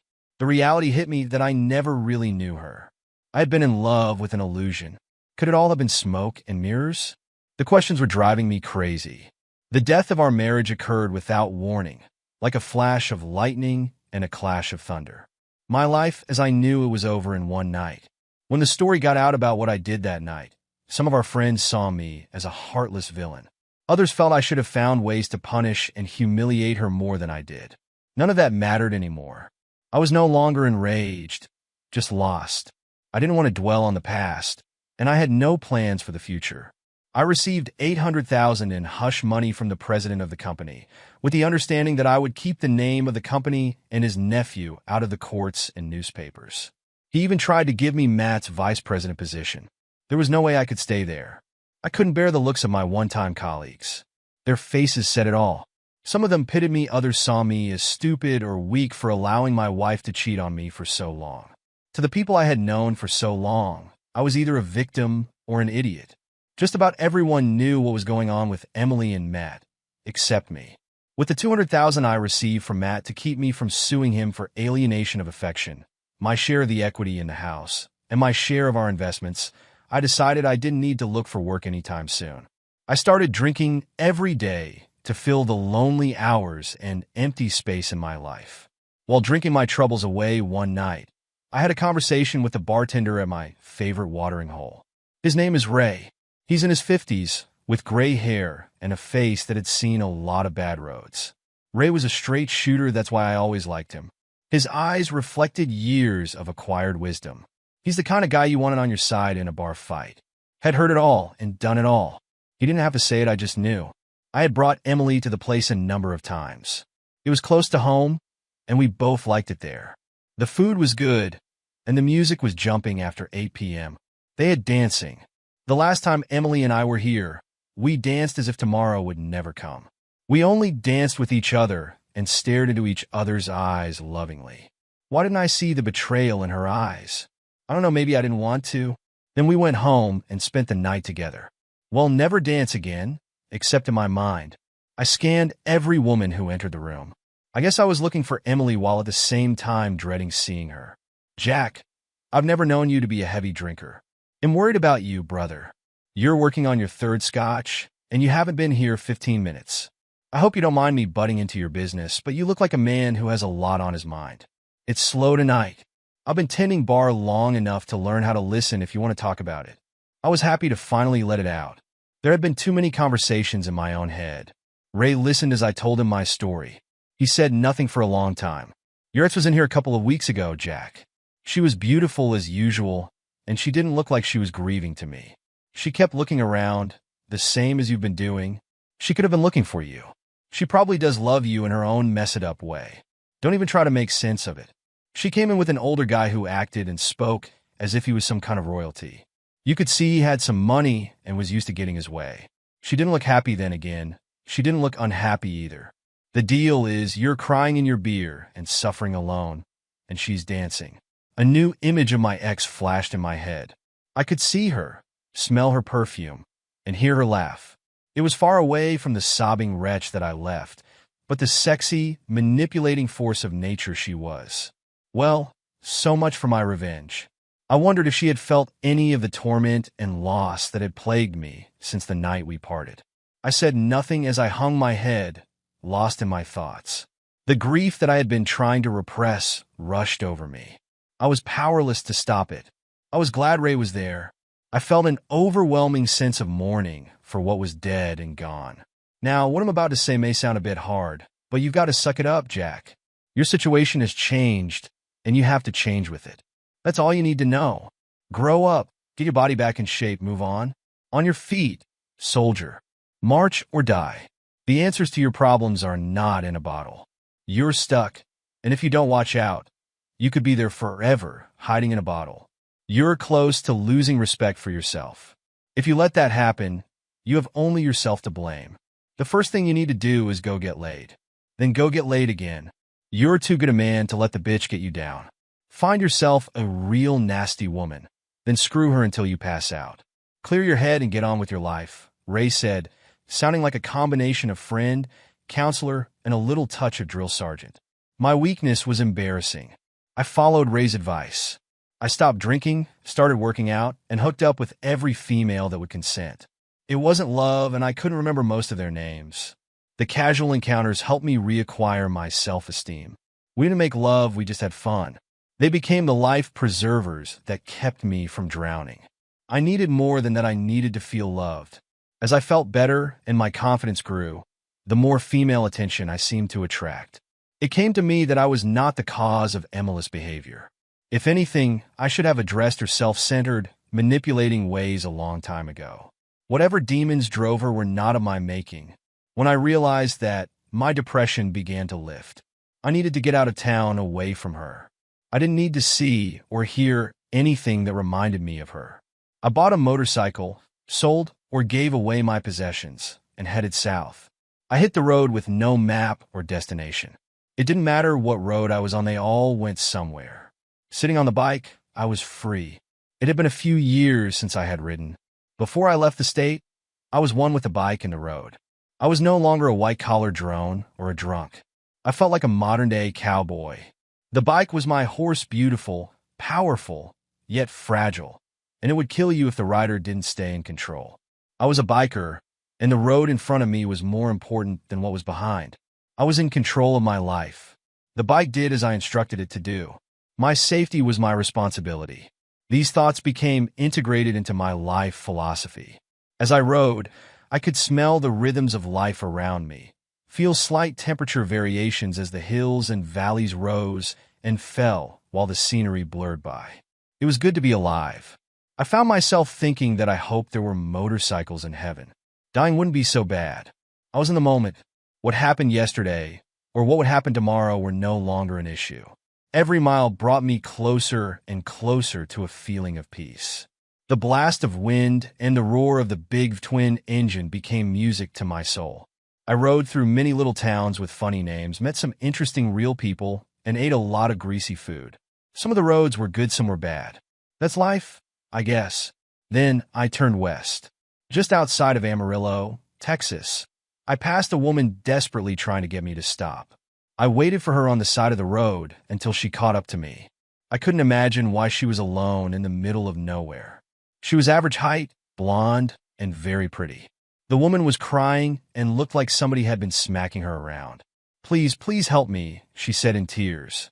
Even in her disarray, she was good-looking. Her green eyes drew me in like pools of warm water. "Sure, how can I help you?" I asked, not sure of what I was getting myself into, turning off the bike. "I need a ride to Dallas. My ex-boyfriend is on his way to my house. He said he's going to kill my mother and my daughter. Do you have a cell phone?" She asked frantically. I wanted to ask her what the hell was going on, but her desperate state of urgency didn't allow for questions. There would be time later to get to the bottom of it. I gave her my phone, and she called the police. She seemed a little less stressed after she spoke to them. "You don't know me, and you've been more than kind, but could I ask you to give me a ride to my house? They'll show you where to go." I pray to God that maniac doesn't get there before the police. "Please hurry." Before I could answer, she was on the back of the bike, holding me tight. We sped up the road. I used all of my skills to get her to her child and mother. I think I broke every traffic law on the books. It felt good to have her arms around me. It felt good to be needed. I didn't even know her name. I wasn't sure what was going to happen when we arrived. If this guy had a gun, we'd both be screwed. When we arrived at her house, the police were already there. They were putting the handcuffs on a man who was resisting arrest. Amy jumped off the bike and ran toward the house. He saw her and started shouting, "They'll get you. You'll see. They can't keep me locked up forever." He was still ranting as they drove away. "Mama, are you and Rachel okay?" "I was so worried," she said, hugging her mother. Just then a cute little 80-year-old girl appeared. "Mommy, you're home. Jack was here. He said he was going to kill us. Why does he want to hurt me and Grandma?" "Why, Mommy?" I stood behind her, feeling a bit awkward at that moment. Both the mother and grandma realized I was standing there. "Please forgive me," Amy said. "I don't even know your name." Jack Brown," I said, extending my hand to Amy. "This is my mother, June, and this is," she said, putting her arm around the little girl, "my little angel, Rachel. My name is Amy." "Mama, Jack was nice enough to take me here after that lunatic slapped me and left me on the side of the road. I was so worried. He's crazy. When I told him I didn't want anything else to do with him, I thought he was going to kill me." "I'm very glad to meet you, ladies, and especially you, Rachel," I said, smiling down at the little girl. "I'm glad that I could be of some help. Please call me Jack." "Mr. Brown is my father's name," I said, smiling. "I'm sorry it couldn't be under better circumstances. I'm glad they got that guy before he hurt somebody.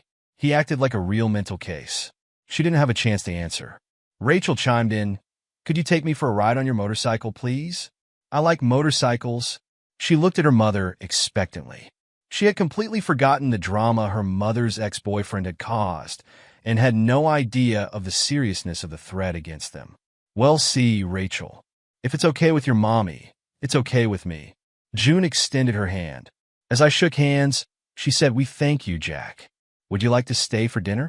I guess we owe you some kind of explanation in exchange for your kindness." "I'd love to stay for dinner, June. I haven't had a home-cooked meal in a long, long time." "Well, I hope you're hungry.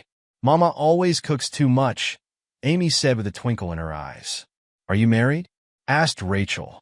No, I'm not." "Why, do you want to marry me?"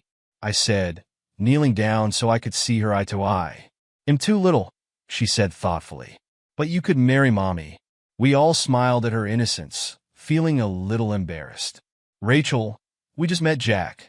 He doesn't even know us," Amy said in a way only a mother could. "I know, but he has a motorcycle, and I like him." "Well, now that we have that straightened out, let's eat," said June. I had just met these people nevertheless. I was feeling as if I was talking to family. Their sincerity and warmth, as well as their trouble, tapped into my protective instincts. There were good vibrations in this family. I wanted more information about Jack. He appeared to be dangerously out of control, and I was seriously concerned for their safety. It didn't hurt that Amy was a real beauty, and little Rachel was irresistible. I resolved that as long as I was around, no harm would come to Amy or her family. Suddenly, my life had a purpose. The question in my mind was how such a nice woman ended up with a head like Jack. Then I thought, I ended up with Emily, didn't I? One bad decision can lead to an endless array of consequences. I decided that fate can sometimes be kind as well as cruel. I considered myself fortunate to have met her. Life had banged her around a bit. I knew what that was like. When the time was right, I'd investigate further. Jack was going to be trouble. Dinner was served, and both Amy and her mother seemed to be happy that I was starving. The food was good, and I ate like a man having his last meal. I gave them some background about my divorce and the fact that I had been riding aimlessly for months, trying to regroup my life. They nodded empathetically as I spoke. I liked them, and I got the feeling they liked me. Both of them kept giving me sly, appraising looks. I could tell they were trying to figure out what kind of man I really was. Little Rachel already knew. She sat next to me and reached out to touch me every now and then. It made me smile in my heart and on my face. I looked at Amy and said, "Tell me how you got mixed up with Jack." "I don't like Jack," said Rachel. "He's a mean man, and he hit Mommy." Amy took on a pained and embarrassed expression when she realized how much her relationship with Jack had affected her daughter. At first, he was considerate and kind. I didn't love him, but he was decent company in the beginning. I knew he wasn't good for me, but I was lonely and needed someone to talk to. Then he quickly changed and started drinking heavily. He didn't want me to talk to my friends or family, and then he started treating Rachel like unwanted baggage. I wouldn't put up with his abuse. When I told him it was over, he became violent. He said if I would speak with him one last time, he would leave us alone. That's how I ended up standing on the side of the road. Thank God you came along when you did. Is he Rachel's father? I asked, hoping that he wasn't. No. My husband, David, is Rachel's father. He was killed in Afghanistan. We've been alone since then. It's been more than 3 years now. I've only known Jack for a month. That's it. That's how we got into this mess. I suggest that you go down to the courthouse on Monday and get an order of protection. He threatened you in front of the police. The order will be automatic. That way, he'll be arrested immediately if he comes anywhere near you or your family. I want to ride the motorcycle, Rachel said, lightening the conversation the way only a child could. Okay. I'm sure Jack will give you a ride, said Amy. If you're finished eating, go watch cartoons. I want to talk to Jack some more, okay, honey? Come on, sugar, let's go see what's on, said June. Okay, Mommy. See you later, Jack. She skipped away. Wow, your daughter really gets to me. She is something else. I think she looks like you. Rachel is my angel. If anything happened to her, I would surely die too. I don't think I could have made it through the past couple of years without her. I understand, I said, taking her hands in mine. It seemed like the natural thing to do. That was a magic moment. I swear the heat from her hands shot up my arm, rattled around my brain, and pierced my heart. I wanted this woman. All I could see were her eyes. I was lost in them. We were communicating without words. I knew she felt it too. Something powerful was transpiring. It scared me a little. It's getting late. I should go and find myself someplace to sleep tonight, I said, standing up, feeling nervous. My life was changing again. I was trying to keep up. We have lots of room, Jack. Stay here, please. Rachel would love it. Really? How about you? I said, knowing what the answer was. Yes, I would love it too. I feel so safe around you. You're my knight in shining armor. You rode in and saved me on your motorcycle. Would be happy to help you until you get on your feet. Her smile lit up the room. She thought I was broke. Obviously, it wasn't my money she wanted. I accept, I said, smiling. I noticed your house could use a few repairs. I'd be happy to do that for you, okay? That would be great, Jack. It will be nice to have you around for a while. It's Saturday night. Do you know a place we could go dancing? Not too fancy. I'm afraid I'm not carrying much in the way of clothes. Yep, I know just the place, she said, genuinely enthusiastic about the idea. Let me see. She started appraising my measurements. My husband, David, was about your size. I never got around to throwing away his things. They'll show you where I keep them. Please, if you see anything that fits, help yourself. I have to go get myself ready. Come on. They'll show you where the stuff is. It's in the guest bedroom. There's a bathroom in there if you want to take a shower. It's a country bar, so don't get too dressed up. She disappeared and came back an hour later. Holy smokes, I said when I saw her. She cleaned up really well. Amy was wearing jeans, high-heeled shoes, and a top that clung to her, allowing them to accentuate her beauty. Pearls around her neck, and her hair was in a ponytail. She took my breath away, having the appearance of being young, yet sensual and mature at the same time. You're positively stunning, I said. The dumb smile on my face conveyed my feelings. I'm just a little old. Country girl, she coyly replied. If that's the case, I love the country, I said, wanting to kiss her right there. She beamed at the compliment. I had a feeling that I had won the lottery. I wondered how she would deal with all the masculine attention she was bound to receive. The last time I went out with a beautiful woman, well, we know what happened. Thank you, kind sir. You're looking quite handsome yourself. I think we make a very cute couple. Shall we go? She was a little nervous as she walked out the door. I had the chance to check out her shapely hips. I was having a hard time controlling my growing attraction to her. I couldn't think of a single thing about her that I didn't like. It was too early to say I was in love, but I was definitely in lust and like big time. The club was bigger than I thought it would be. Heads turned, following her as we entered. She acted as if she had no idea of how beautiful she was. The band had the people dancing, nodding their heads with the music, smiling, and laughing. Amy showed me how to two-step and some other country and western dances. I was having a ball and discovered that I liked country music a lot. When the music was slow, I took every opportunity to pull her close. I was feeling like this woman was meant to be with me. I needed her to feel the same way. We sat down to drink a beer, rest, and talk. She politely refused to dance with anyone else. I found out that she had a degree from the University of Texas and was a teacher. Her deceased husband was a captain in the Army when he was killed in action. She didn't think she could ever love again after his death. I felt the same way after the death of my marriage. Amy went to the ladies' room. I watched intently as she moved through the crowd. Several men tried to buy her a drink or at least engage in conversation. They failed. She didn't even smile at them. I like what I saw. Thanks for flagging me down today.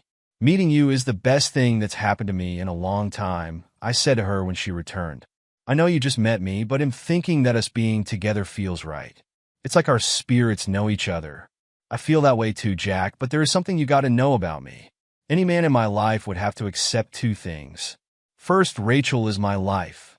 We're a package deal, and the love I have for David is still there.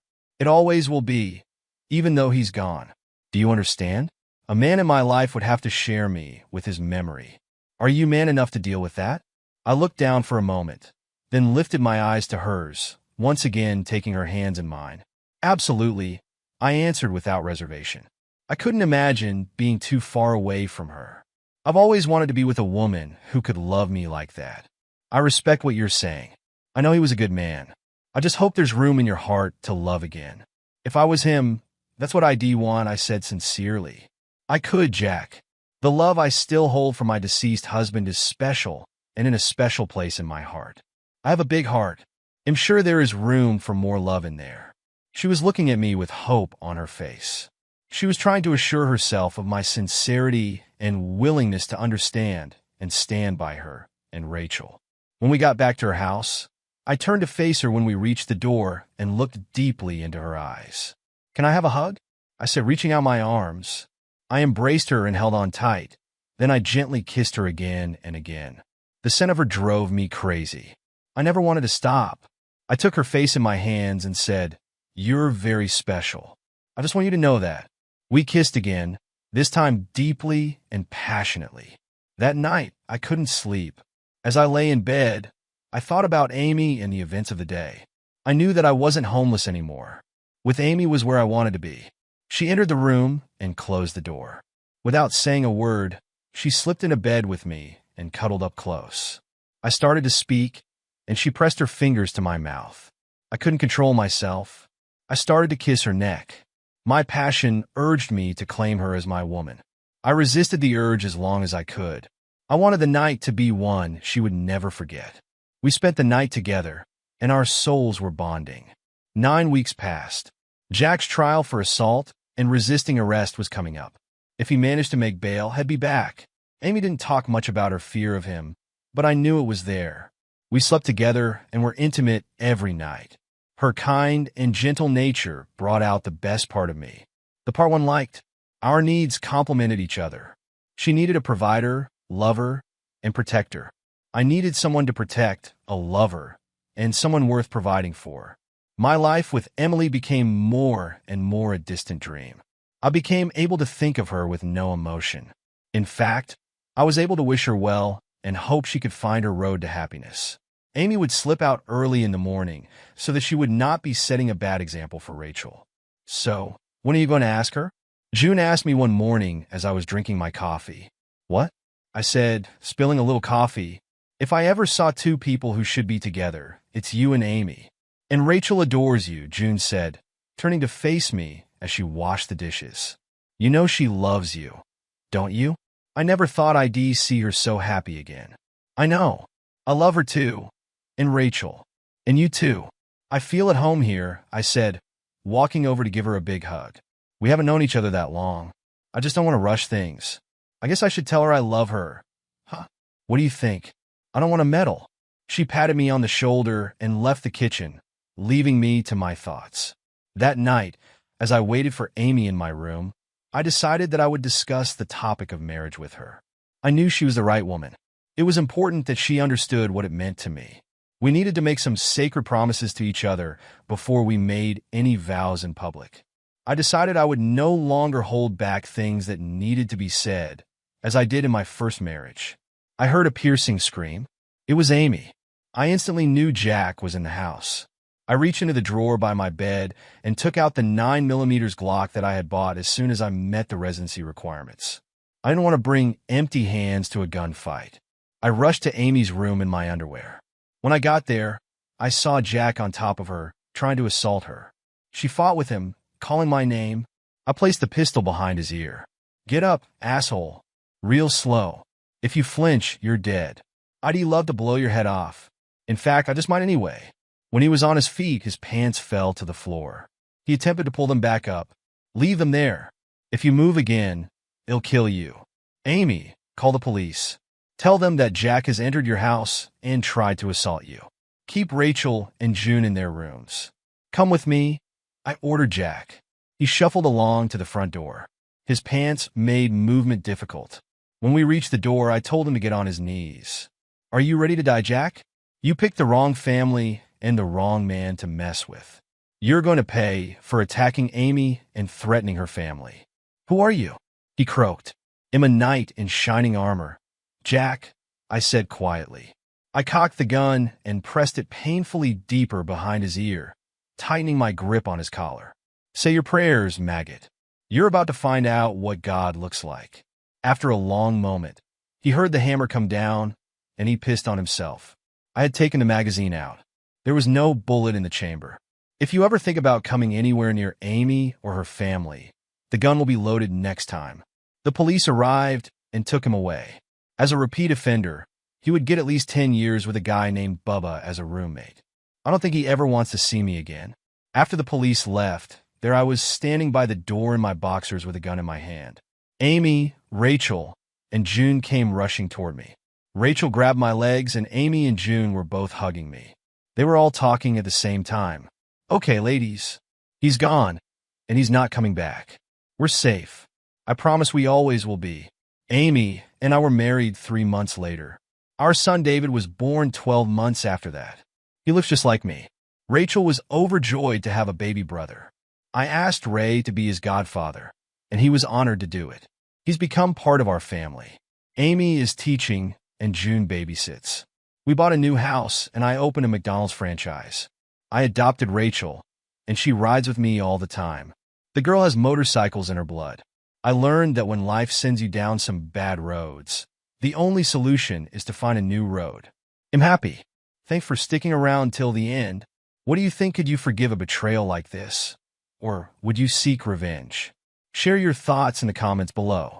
And don't forget to hit that like button, subscribe, and turn on notifications for more gripping stories like this one. See you next time. We tied the knot after I had been stationed abroad. I sent Sophia a letter, proposing marriage. Both of us adhered to the values of our community, which emphasized the importance of marriage and starting a family. From the beginning, her mom disapproved of me. Though she remained civil in public, it was obvious she thought her daughter could do better. However, Sophia believed I was the only one who would ever propose to her, so she accepted. The day before the wedding, her mom and I happened to be alone in her house.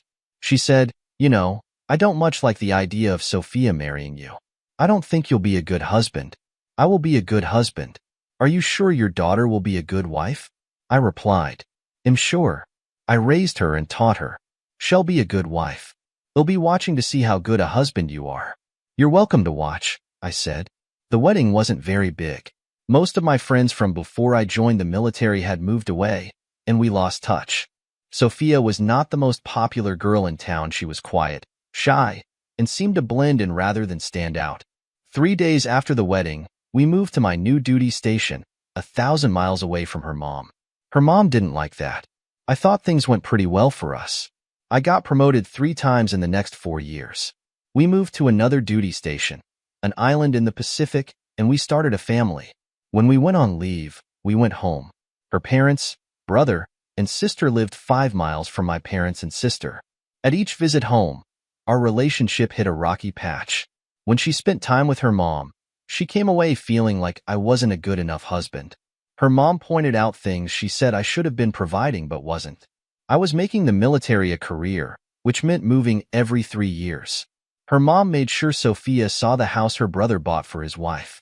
She often mentioned that giving a wife a stable home was a husband's duty. She sent us pictures of the house Sophia's sister's husband bought her. She pointed out that we lived in government housing, as if it were part of being on welfare. When I was sent to Vietnam, Sophia and our 2 young children were invited to live back home with her mom. Instead, I got them an apartment near our parents, and I flew to Vietnam for a year. I didn't stay the year with 78 days left. I got a round in my leg, and it sent me home. I spent 3 days in a hospital in Seoul, a week in a hospital in Alaska, and then was sent back to the mainland for further rehab and healing. In the time between being shot and getting home, Sophia's mom continued to talk about how reckless and foolish I was to risk my life in the military. She advised Sophia to get me to leave the military and get a real job. I came home to that conversation, that pressure. Sophia and her mom knew I was looking at the military as a career when we got married. Sophia supported that. Then, after 2 months at home near home in rehab, I was cleared for duty again, and we were stationed at a base less than 3 hours from home. Sophia seemed happy again, and the pressure lessened a little. Near the end of 1985, I was sent back to Vietnam, not for a full tour but just for 30 days. What I was doing was classified, so I could tell Sophia I was going and how long I would be gone, but not where I was going or what I would be doing once I got there. She was quite worried, but tempered the worry with the knowledge that I'd only be gone a month. That trip ended my military career. I was shot again. The bullet went through my shoulder, doing enough damage that the doctors said I couldn't continue to function in the Air Force. I was medically retired. My 1-month trip turned into 4 months in the hospital, 3 surgeries, months of physical therapy, and a return to civilian status. The scars were ugly, and Sophia cried every time she saw them for almost a year after I came back. We moved into a rental house 4 miles from our parents' homes, and I went looking for work. A friend from church found me a job. It was interesting, challenging work, and it paid pretty well. I figured her mom would finally be happy. I was out working, her daughter was near her, and she got to be grandma. I was wrong. She complained about me often. I got to know Sophia's brother and his family better, and at some point, I asked her brother if their mom was hard on him as well. He admitted that their mom never liked me. He also admitted that he heard her plotting to get Sophia out of the marriage. She had said Sophia would be better off as a single mom than being married to me. She had said it more than once. Sophia's sister's husband, Ryan, and I became better friends as well. He didn't know why their mom disliked me, but he was aware of it. He was glad I caught the heat because he knew it spared him.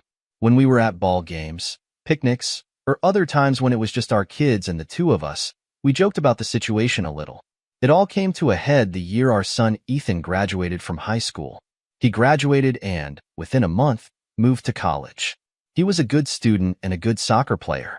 The soccer landed him a scholarship. After he had been gone for 4 months, Sophia came to me and said she wanted a divorce. The church doctrine made it clear that divorce was not okay. When you got married, you were expected to tough it out, stay together, and solve your problems. I wanted to know why she wanted a divorce. She agreed that I was a good husband and a good father. Her reason for wanting the divorce was that she was tired of being a wife and that she didn't love me. I recommended we go for counseling, therapy, some kind of intervention. The answer was no.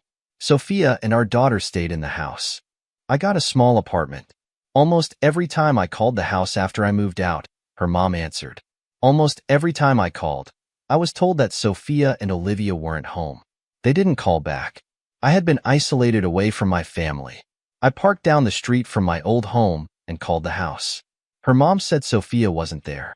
10 minutes later, they walked out and got in her mom's car and left. She lied. It happened so often that I found a way to see Olivia on her way home from school for just a few minutes a few times a week. I told her what her grandma was doing, and she didn't believe me. A month later, I showed her my phone bill and the 28 calls to her home that lasted less than a minute each. She went home and asked her grandma if I ever called and asked for her. Her grandma said I didn't call. She said she hadn't spoken to me in months. Olivia asked her mother if she ever talked to me. Her mother responded that as long as the checks kept coming, she didn't need or want to talk to me. Olivia and I had a relationship built on being honest with each other, and that we both knew would be best kept from her grandma and her mom. I spoke to my son once in a while he was at school. He made the mistake of mentioning that we had talked when he came home for Thanksgiving. The firestorm that erupted sent him 2 messages he was not to talk to me, and he should never mention my name again. When he went back to school, he changed his phone number, and my letters came back as undeliverable. I attended 2 of his soccer games, and he didn't spend any time with me other than to thank me for coming to the games. No conversation about family, his life, my life, school, or anything. From then on, I attended games, made sure he saw me, but I didn't approach him. If he wanted me, I was there, and he knew it. One day, when Olivia was 23, I got a call from her. She wanted me to meet the young man she had been dating. She was serious about him. On one of their dates, I met them at a restaurant for dinner. I liked him. It was obvious he was in love with Olivia, and they were headed for marriage. I asked a lot of fatherly questions, and he gave lots of very good answers. At the end of dinner, I said, "You two probably shouldn't tell your grandma or your mom that we had dinner. I don't think they would be happy about it." Olivia responded, "They better get used to you being in my life. When we get married, I want you to walk me down the aisle." I was touched and overwhelmed by hearing her say that. Her young man said, "I know about the conflict, and we're ready for the heat. Will you walk her down the aisle? You name the time and place, and he'll be there." "Rented tux and everything," I replied. They set a date and started planning a wedding. Olivia discovered how strong her grandma's influence was over her mother during the planning. Sophia would agree with something when Olivia talked to her about it, and the next day, after Sophia spoke with her mother, everything changed. At a family dinner held at her grandma's house, Olivia and Nathan sprang me on the family. The conversation had been about flowers and food and dancing when Nathan said, "Olivia and I want her dad to walk her down the aisle." The house went quiet for a long time, and finally, her grandma said, "If that man is going to be at the wedding, then you can count me out. I will not be under the same roof with him." Olivia said, "He is my dad. It is my wedding. If I want him there, he can be there. I will miss you if you choose not to be there, but he has already agreed to walk me down the aisle." She stood up, took Nathan's hand, and they left her grandma's house. The next day, my phone rang at work. For the first time in 10 years, I heard Sophia's voice on the phone. She didn't even say hello or identify herself. "I don't want you to come," she said.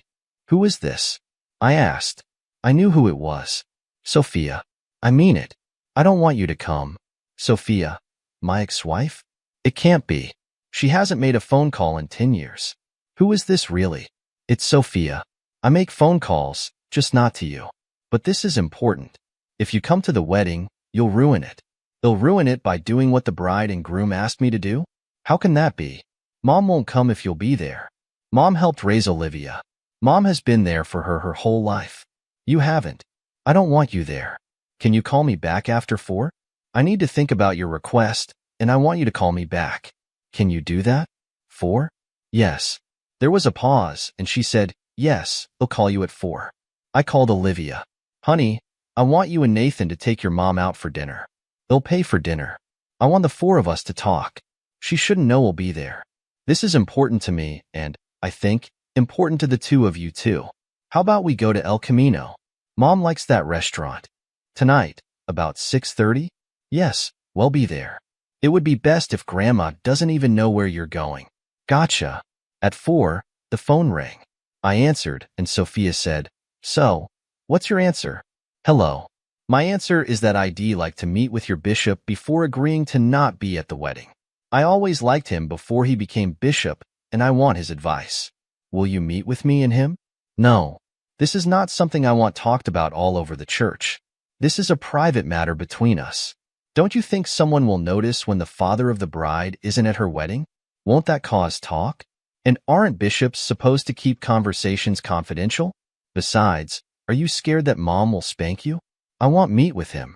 I don't want to see you either. I still want his advice. With you or without you, I'm going to meet with him. If you decide you want to be there, let me know. In fact, call me and give me 2 or 3 times when you could meet with us, and I'll be sure to set the appointment for one of those times. I won't call you back. I want meet with you and him. Then when can I call you back to give you my answer? Can't you give me your answer now?" "My answer now is that he'll be there. He'll walk Olivia down the aisle. If you want me to look at your request seriously, then I need time, and we'll need to talk again.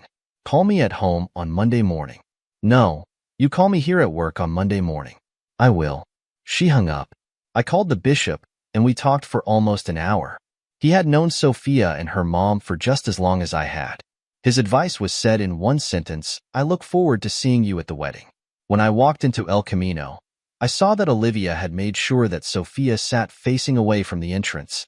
I walked to their table and sat next to Nathan, across from Sophia and Olivia. "What are you doing here?" Sophia asked. "Paying for dinner. Isn't it okay for a man to buy his daughter, her fiancé, and his ex dinner? I want to go home. I've lost my appetite." Olivia looked at her mother and said, "Eat or don't eat. That's up to you. It's our home, and you didn't drive. We wanted to talk to you, and I thought this would be nice, sharing a meal together while we talk. What is there to talk about? Nathan said. How about the wedding? At that moment, the waitress came, and we took a moment to order. It had been years since I had been in El Camino with Sophia, but I remembered that she always ordered the chicken enchilada. She looked at the menu for half a minute and ordered the chicken enchilada. I ordered a steak burrito. When the waitress had gone, Nathan repeated, How about the wedding? Did you tell Olivia that you called me at work today? I asked. Olivia turned to her mother and said, You did? Yes, I called to ask him not to come to the wedding. Isn't it my wedding? Olivia asked. Yes, but you're making a mistake. Alex shouldn't be a part of it. He left you years ago. He didn't raise you. Your grandma and I raised you. Why wasn't Dad a part of that?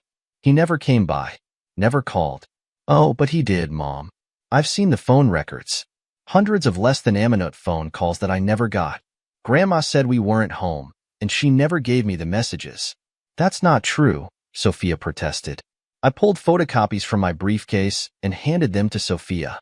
Years of phone records.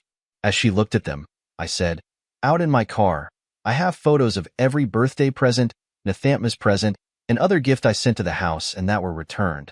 I'll bet you would recognize the handwriting on the packages that says return to sender. It's your mother's handwriting. I wasn't in Olivia's life because someone wanted me out. I found ways to get the presents to her, but it wasn't easy. Sophia digested the overwhelming evidence in front of her and handed the copies back to me. Our dinners arrived. We ate in silence, and finally Olivia asked, You still want me to tell Daddy not to come to my wedding? You still think Grandma was so good to me, to us, that I should bend to what she wants? That ruined my childhood for her selfish motives. She separated me from my father, and that no good still wants me to give up my father. If it was possible, I would throw her out of my life. She's my mother, Sophia said. I put my fork down and looked across at Sophia. Okay, that is your mother. What are you willing to give up so that I get something to compensate for missing Olivia's wedding? Give up? She looked at me like she didn't understand. Yes. You want me to give up something big, something huge, something every dad wants to be a part of. What do I get? What do you want? Nothing. I want to be there. I want to be in a tux and proudly walk my daughter down the aisle to Nathan. That's what I want. If you want me to give that up, you have to compensate me. Well, I don't know what I could give you. I sat quietly, waiting. Nathan said, Does Alex still send you a check every month? Sophia said, Yes. Our divorce has him pay me alimony every month. He's still paying? Nathan asked. We had never talked about it. He was walking into an area he knew nothing about. Yes, he has to.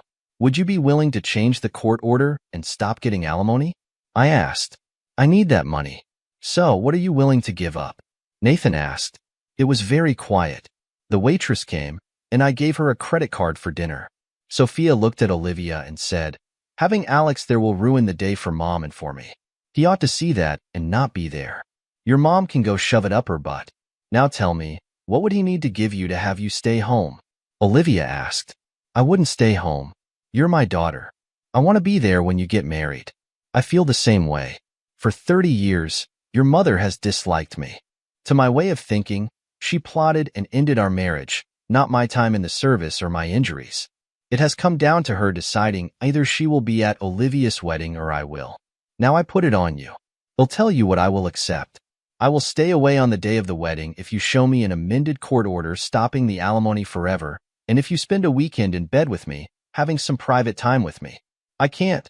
She said it loud enough that people all over El Camino turned and looked at her. Why not?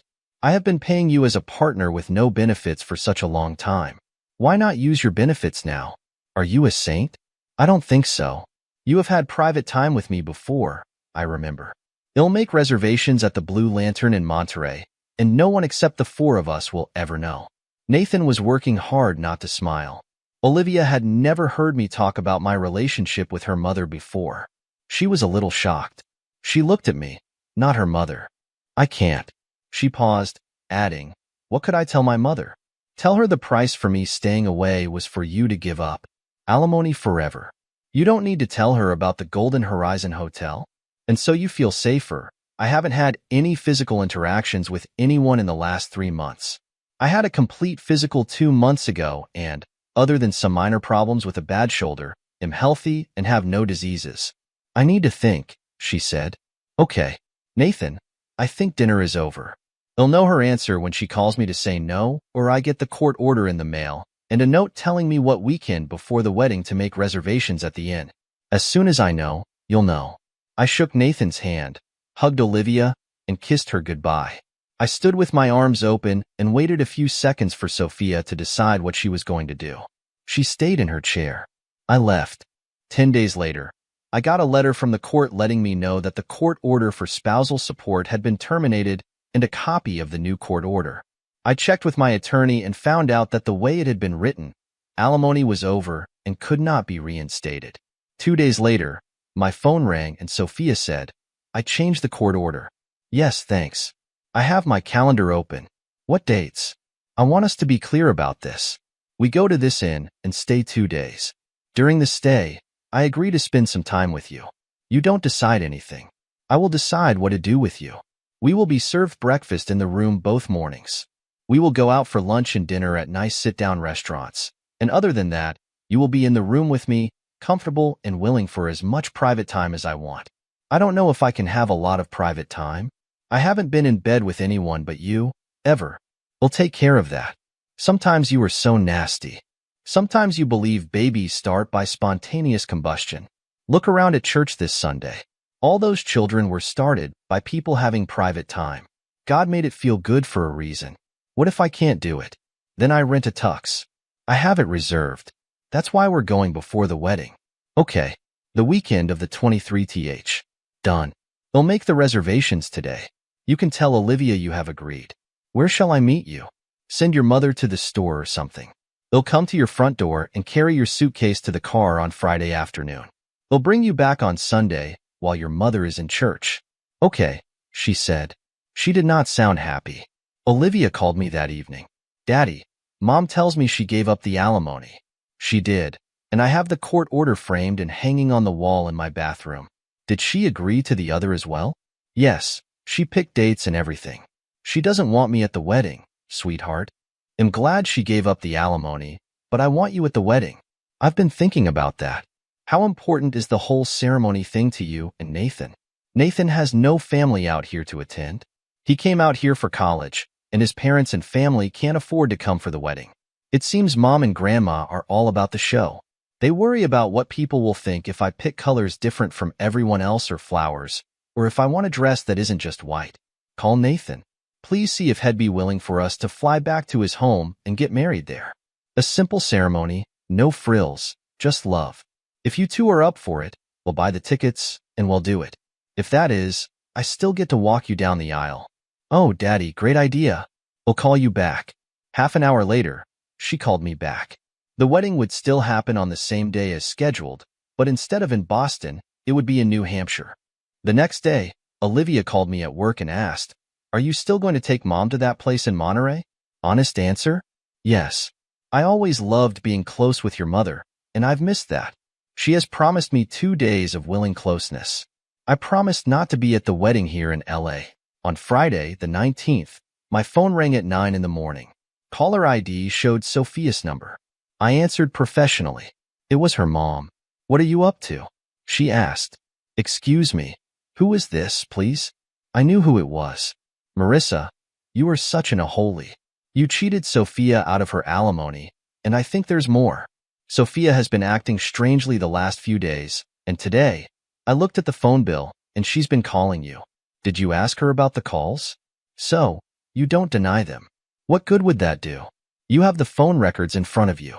You think perhaps she bought me off to make you happy, and a few phone calls were needed to get that to happen. It wouldn't take that many, not for someone like you. But perhaps your daughter isn't as astute as you about such matters. You called just to verify that we spoke? No, I want to make sure you are nowhere near the chapel on the 30th. Well, first of all, you need to put this in your old brain that you cannot make me do a thing. You may control your daughter, but that is the limit of your control. Next time you call me, you better put some respect on that name.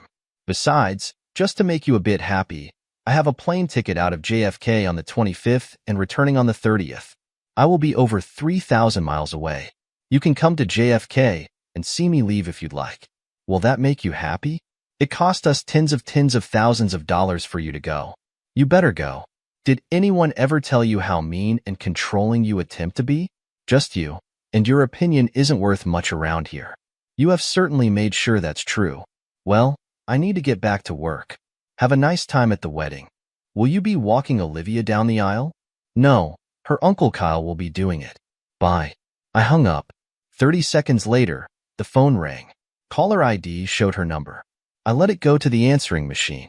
My suitcase was in my car. Sophia called and said her mother had gone to a meeting at church and would be gone until 5:30. I arrived on the front porch at 4:30. Sophia opened the door and handed me her small suitcase. She was looking good. She had on a dress, a shirtwaist dress, and a flowered print made of silk. She wore 2-inch heels and stockings. Her hair was freshly done, and she had her nails done as well. I opened the car door for her and said, "You look really nice, Sophia." "Thank you." She sat and put her seatbelt on. I went to my door, got in, and drove away. I could have driven past the church to get to the freeway but didn't. I went a different way. Sophia didn't talk until we were on the freeway. She seemed to relax a little the farther we got away from her home. "So, what can we talk about?" she asked. "Tell me about what you do that you really enjoy. My memories are old, and what you used to like may have changed. I still enjoy movies. Mostly I watch movies on cable, but once in a while we go to a theater. Most of the drive to Monterey, we talked about movies we had seen. We also talked about food. I remembered that in the old days, I liked to rest my hand on her thigh as I drove. I also remembered that if I just put my hand on her leg, she jumped and yelped in surprise. "Sophia, don't jump. I'm putting my hand on your leg." I didn't ask for permission. I hadn't asked when we were married. My hand felt right at home on her thigh. Peripherally, I could see her looking at my hand. She didn't say anything. I told her there were some CDs in the glove box, and she picked one and slid it into the stereo. After 2 songs, her hand rested atop mine on her leg. We parked beside the Golden Horizon Hotel, and Sophia looked around. It is a beautiful building that sits atop a bluff overlooking Monterey Harbor and the ocean.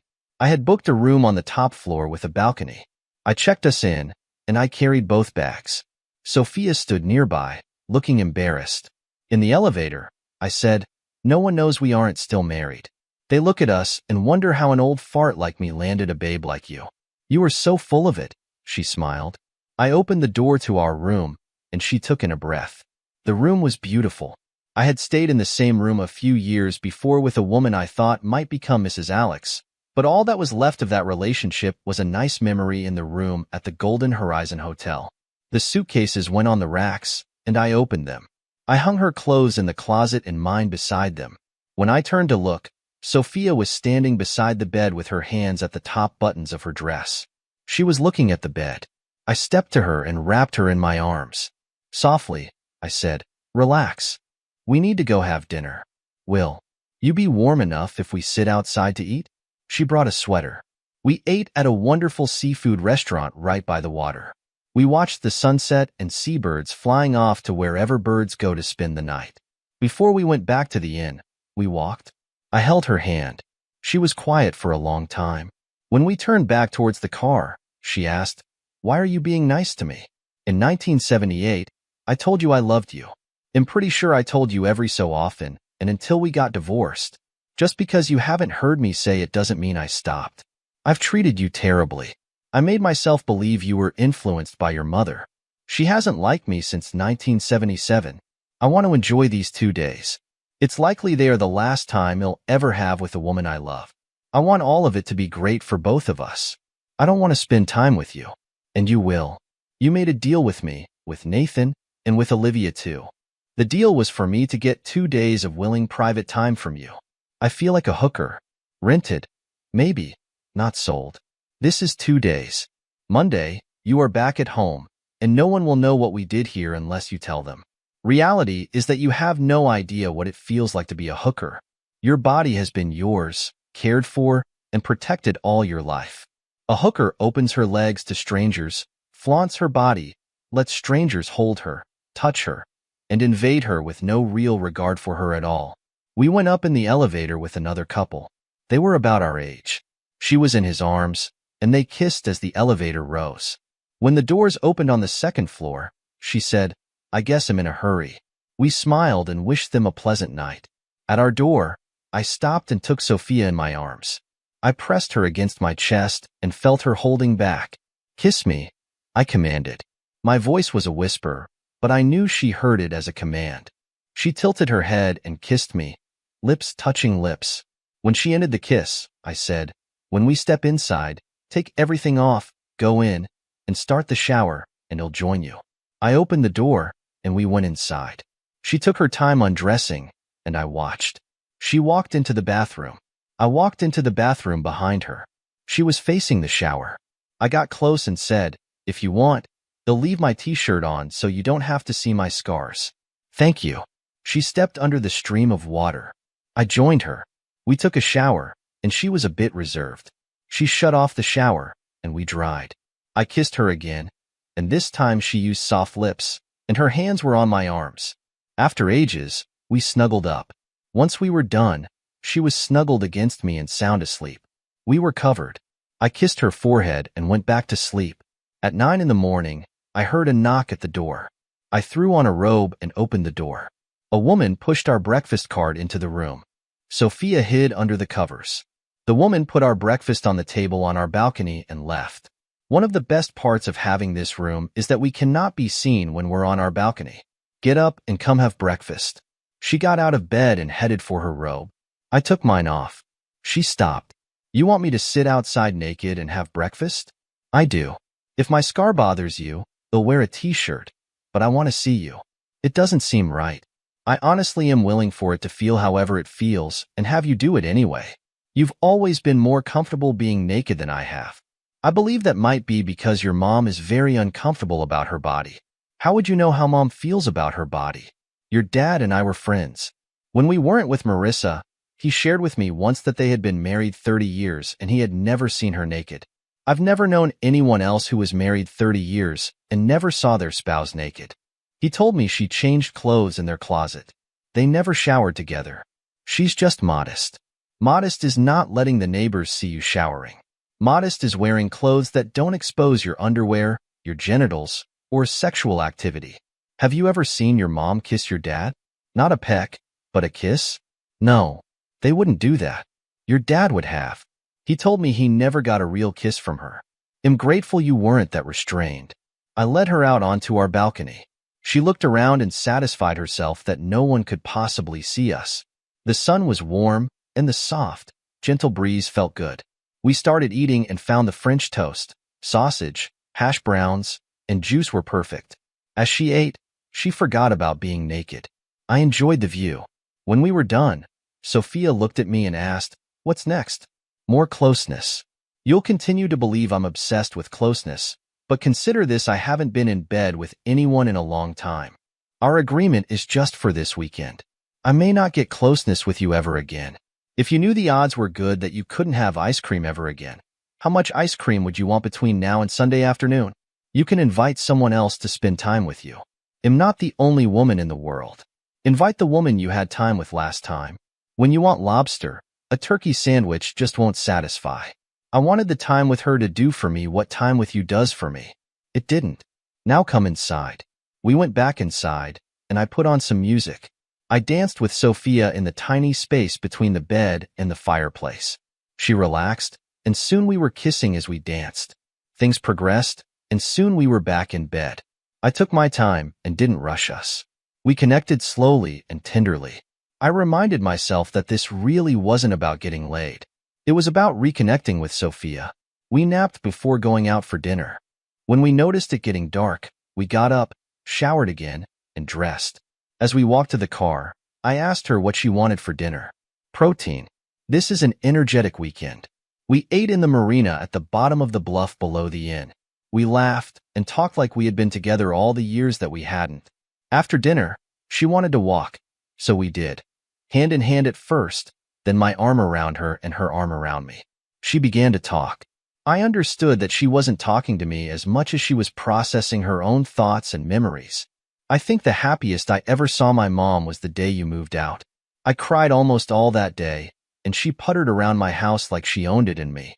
Sometimes I'd come home from work, and she would act like she had the biggest, best secret in the world. Until I saw the phone records, I never knew what the secret was.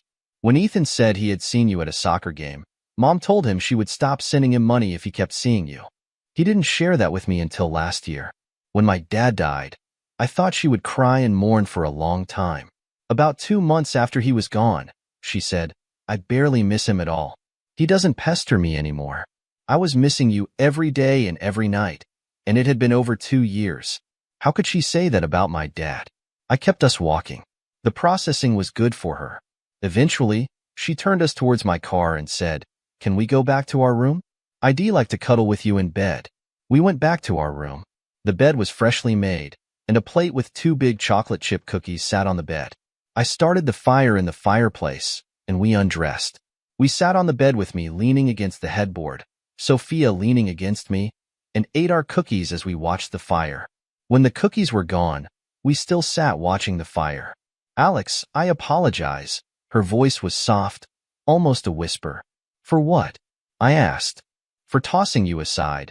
For believing I didn't love you when Mom said I didn't. For not finding ways to include you in the lives of Ethan and Olivia. Before I can say, I forgive you, I need to ask a question. What are you going to do about it? She turned around to face me. She turned and kissed me. When the kiss ended, she said, I want you to walk Olivia down the aisle. I want you to give up your apartment and move back home where you belong. I want to marry you again. You sure about all that? You sure you don't just want a week at the beach once in a while? I was smiling. I'm sure. One of the reasons I didn't want to agree to this weekend was that I knew I loved you. I knew when you put your arms around me, I was going to melt. I'm afraid of Mom and what hell she'll put us through, but having you back will be worth it. Where does she think you are? I left her a note saying I needed to get away and think things through. She probably thinks him with Bruce and Leslie up at Big Bear Lake. When I have run away to think in the past, that's where I went. By now, she knows that's not where you are. I know. While we were driving down here, I realized my car is in the garage at home. She knows I'm not alone. I need to talk with Nathan and Olivia and with Ethan too. My brother Kyle thinks he's walking Olivia down the aisle. I'm going to be on the phone for days. Stop, please. Our weekend isn't over. I want to pretend that the world, our world, is on hold until tomorrow afternoon. Right now, there is Alex, and there is Sophia. The rest will work out tomorrow. We got under the covers and held each other as we went to sleep. Sometime during the night, we woke up and connected again. It was passionate, almost animalistic, as we came together in the darkness. At 9, the knock came at the door. I found a robe and put it on, opened the door, and let the woman with our breakfast in. Sophia stayed under the covers until she was gone. She got up, brushed her hair, and joined me on the balcony. We ate and watched boats, seagulls, and people down at the marina. When she was ready, Sophia said, Can we connect one more time before we go? Out here or inside? Inside. I'm not going to be an exhibitionist. If we do it here where no one can watch, how is that an exhibit? Inside, please. I followed her inside. We went slow, and we were close again. We showered again and got dressed for the drive home. Sophia asked if I would rather she wore a dress or shorts. I picked the dress. As she dressed, I asked her to leave the panties in the suitcase. She looked at me like I was very strange. Then she smiled and put them back in the suitcase. We packed and left the room. I paid the bill, and we loaded the car. The lady behind the desk followed us to our car and gave us 2 more big chocolate chip cookies for the road. As we drove, I could tell that Sophia was getting psyched up to confront her mom when we got home. You know, I've been thinking about what happens when we get home. I nodded. Mom is going to be so angry. Let's do a run-through. Pretend I'm your mom. You walk in, and she says, Where have you been? I went away to think. You didn't say where or when you'd be back, I said, playing Marissa. I'm over 21, Mom. Do I still have to check in with you for permission? It's just common courtesy to let me know where you are and when you'll be back. Do you do that for me? Sophia asked. What? I responded, still playing Mom. Do you always tell me where you're going and when you'll be back? Mostly, I tell you. Mostly. But now that I'm back, I'd like to talk to you about decisions I've made. Decisions you've made or decisions you want to make. Decisions I've made. The first one is that I want you to move your things back to your house. You've been acting like you live in both houses. You don't live here. I do, and I want my key back. If I do that, you'll be all alone. My business, not yours. Can you be out by tomorrow night? No. They'll need help, and Cal works every day. They'll hire a mover to pack your things and move them back to your house. Or maybe the bishop can send a couple of men by who need to do some service. What's the hurry? Someone else is moving in. I want them in as soon as possible, so I won't be alone for more than a few hours. Who is moving in? I asked, still playing my role. Alex is coming back. Alex? We got rid of him once. We got him out of your life, and I thought it was for good. Yes, you thought you got him out of our lives, Mom. I know about all the phone calls you never told me about. I know about all the presents you sent back. I know how you sabotaged any chance we had of patching things up back then. Lies. He's filled your head with lies. And he got the phone company to make fake phone records. He took pictures of fake packages with your handwriting on the boxes saying no such person at this address. No, Mom, you did that. I suppose you want him to walk Olivia down the aisle too? Yes, I do. Then none of us will be there. Cal won't attend or his family. Judy and her family won't be there. I certainly won't be there. For all my life, you have manipulated me into doing whatever you wanted. Not this time. If no one is there except Olivia, Nathan, Alex, and me, it will be a wedding. I stayed quiet. I pulled over and parked. Sophia, I want you to think about this. Nathan's family can't come to the wedding. They can't afford it. They love him. How would it be if we flew to New Hampshire and had the wedding there? Oh, Alex, that solves the whole problem. Anyone who wants to attend can fly to New Hampshire and be there. Mom can stay here and be all righteous if she wants to. Do you think Olivia will go along with it? I handed her my cell phone, hitting the speed dial for Olivia's number. Olivia, it's your mom. Can you sit down and talk to me, honey? The whole family here is about to be very angry with me and with you. Do you think Nathan's family could arrange for a wedding in their town on short notice? Oh, honey, call Nathan and have him call his family. Call me back on Alex's cell phone. Yes, we're back together. I spoke up loud enough that I was sure Olivia could hear me. Ask her to see if there could be a double wedding. I heard the squeal from Olivia through the phone. They hung up. We sat by the side of the road for a few minutes, and my cell rang. Sophia answered. They gushed at each other for 10 minutes, and then promised to talk in an hour when Nathan and Olivia were at the house. We drove to the house. I saw the curtain move as Marissa looked to see if Sophia was home. She saw my car. She saw me get out of my car and open the door for Sophia to get out. I got her suitcase, and she said I should bring mine in too so she could do my laundry and start moving me in. I followed her through the door. Marissa was standing in the middle of the living room, her hands on her hips and her face red with anger. Why is he here? She was almost yelling. Is this your house? Sophia asked. It's your house. Then I can have anyone I want in my house, Mother. I want Alex here. If you want to talk, you'll need to wait. I need to start the washing. She took both suitcases and went to the service porch. Marissa sat in her rocking chair.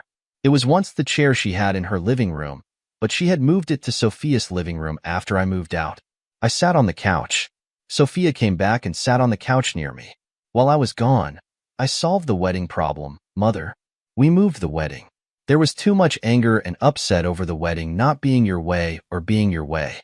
Olivia wants Alex to walk her down the aisle. You threatened to boycott the wedding if he's there.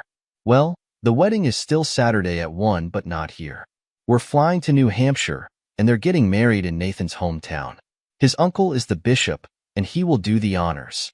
That way, the wedding won't have all the negative energy that would be here. I won't be there. I know. I will let everyone we invited know of the change of venue. They can come to New Hampshire or not. Either way, we are having a wedding. I won't be here when you get back. Sophia looked at her mother and said, Can you be out by tomorrow afternoon? What? You have a house. Can you take all your things and get there by tomorrow afternoon? Are you throwing me out? In a kind way, yes.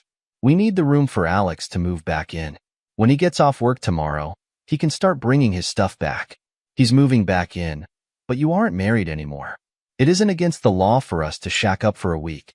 What do you mean for a week? Right after Olivia and Nathan get married on Saturday, the bishop is marrying us. This is just wrong. I agree. It has been wrong, and for that, I apologize. I wanted to believe that my mother would never do anything that wasn't in my best interest. I believed that your love for me would motivate you to always be looking out for me. When you told me I didn't love Alex, I believed you. When you hid his attempts to stay in touch and stay involved, I believed you. When you said he hadn't called, I was wrong, and I have apologized. Tears ran down Sophia's face as she spoke.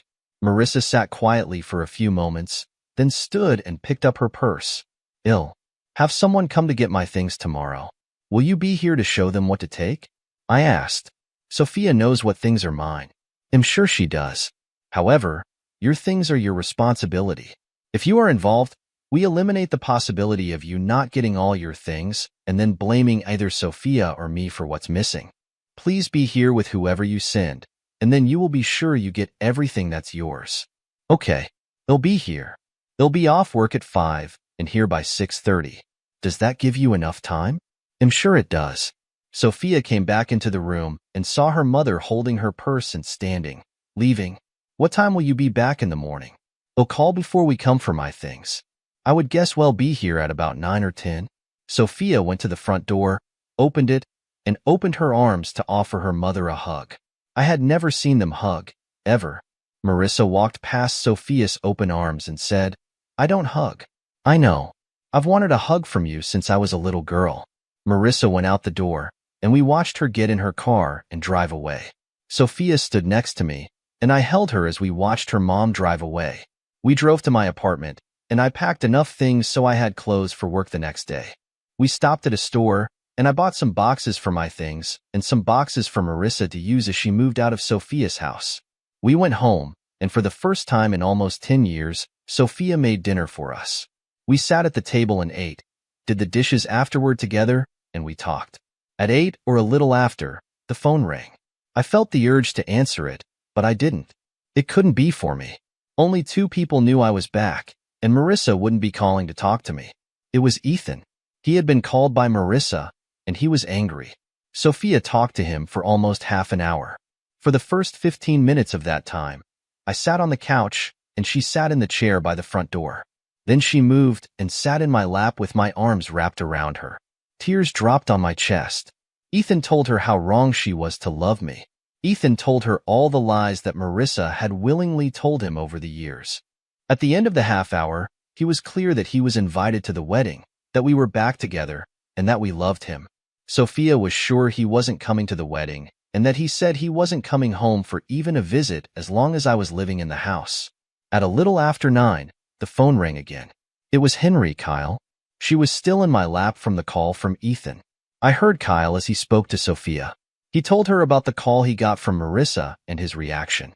He talked about how he felt lucky that Mom hadn't decided he was her target and how bad he felt for what happened to us.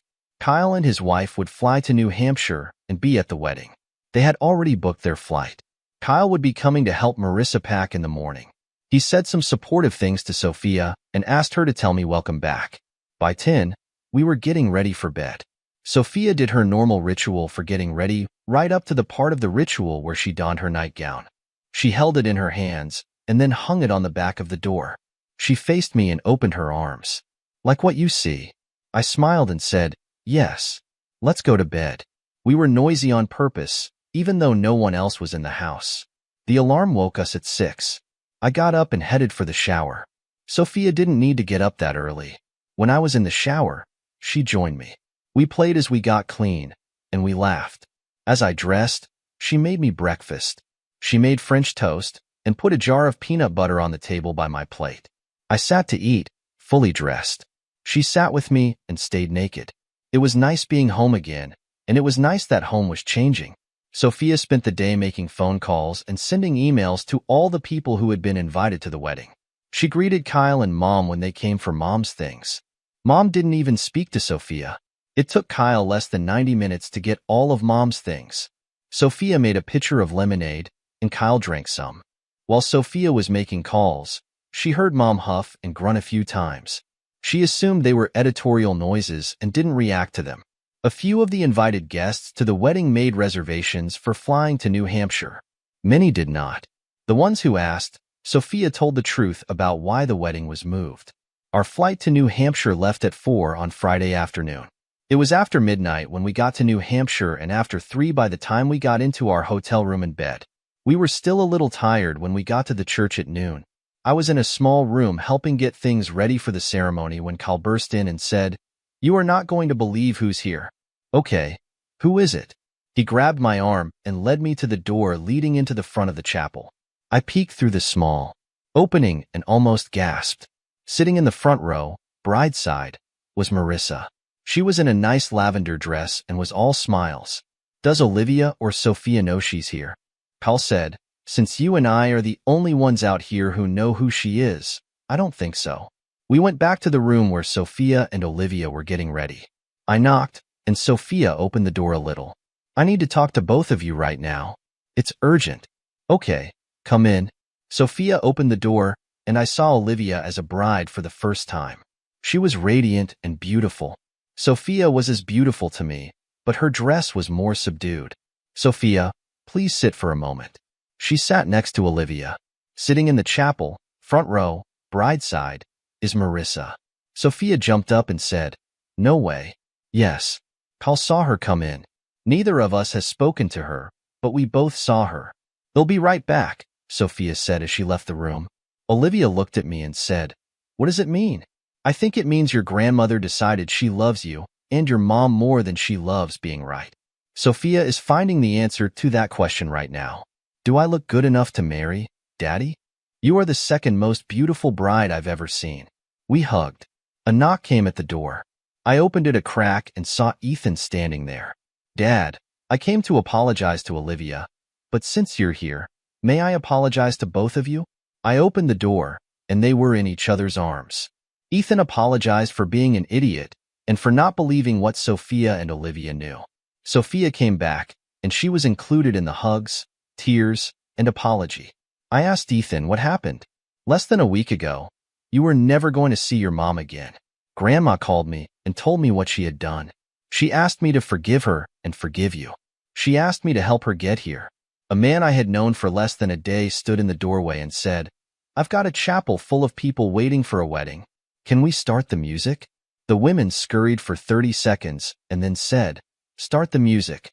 An hour later, Olivia and Nathan were married. Sophia and I were married as well.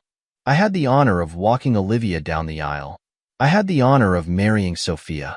During the reception, I got to dance with Olivia, then with Sophia. A little later, Marissa came to me and said, "I think it's customary for the groom to dance with the mother of the bride. I missed out on that some years ago because I was foolish. If you're willing to let me apologize for being a bitch, I'd like to rectify that now." At the end of the dance, Marissa kissed me on the cheek. Tears ran down her cheeks. Thank God for waterproof mascara. "Oh, are you going to get some?" I asked. The look on her face was horrified. I smiled, and she understood that I was joking. We both laughed. She put her arm around me and put my arm around her as we walked off the dance floor. If this were a fairy tale, it would end with they lived happily ever after. This isn't a fairy tale. There have been times when 60-plus years of being a controlling person still motivate Marissa to attempt to run everything according to her way. There have been times when Sophia has felt the urge to be her mother in the lives of Ethan and Olivia. I have stepped into it a few times as well, and am sure I will again. All that said, they did live happily ever after, so far. Thank you for staying with us through this incredible story of love, family, and forgiveness. How far would you go to reconnect with your loved ones and make amends for past mistakes? Let us know your thoughts in the comments below. Don't forget to like, share, and subscribe for more stories like this one.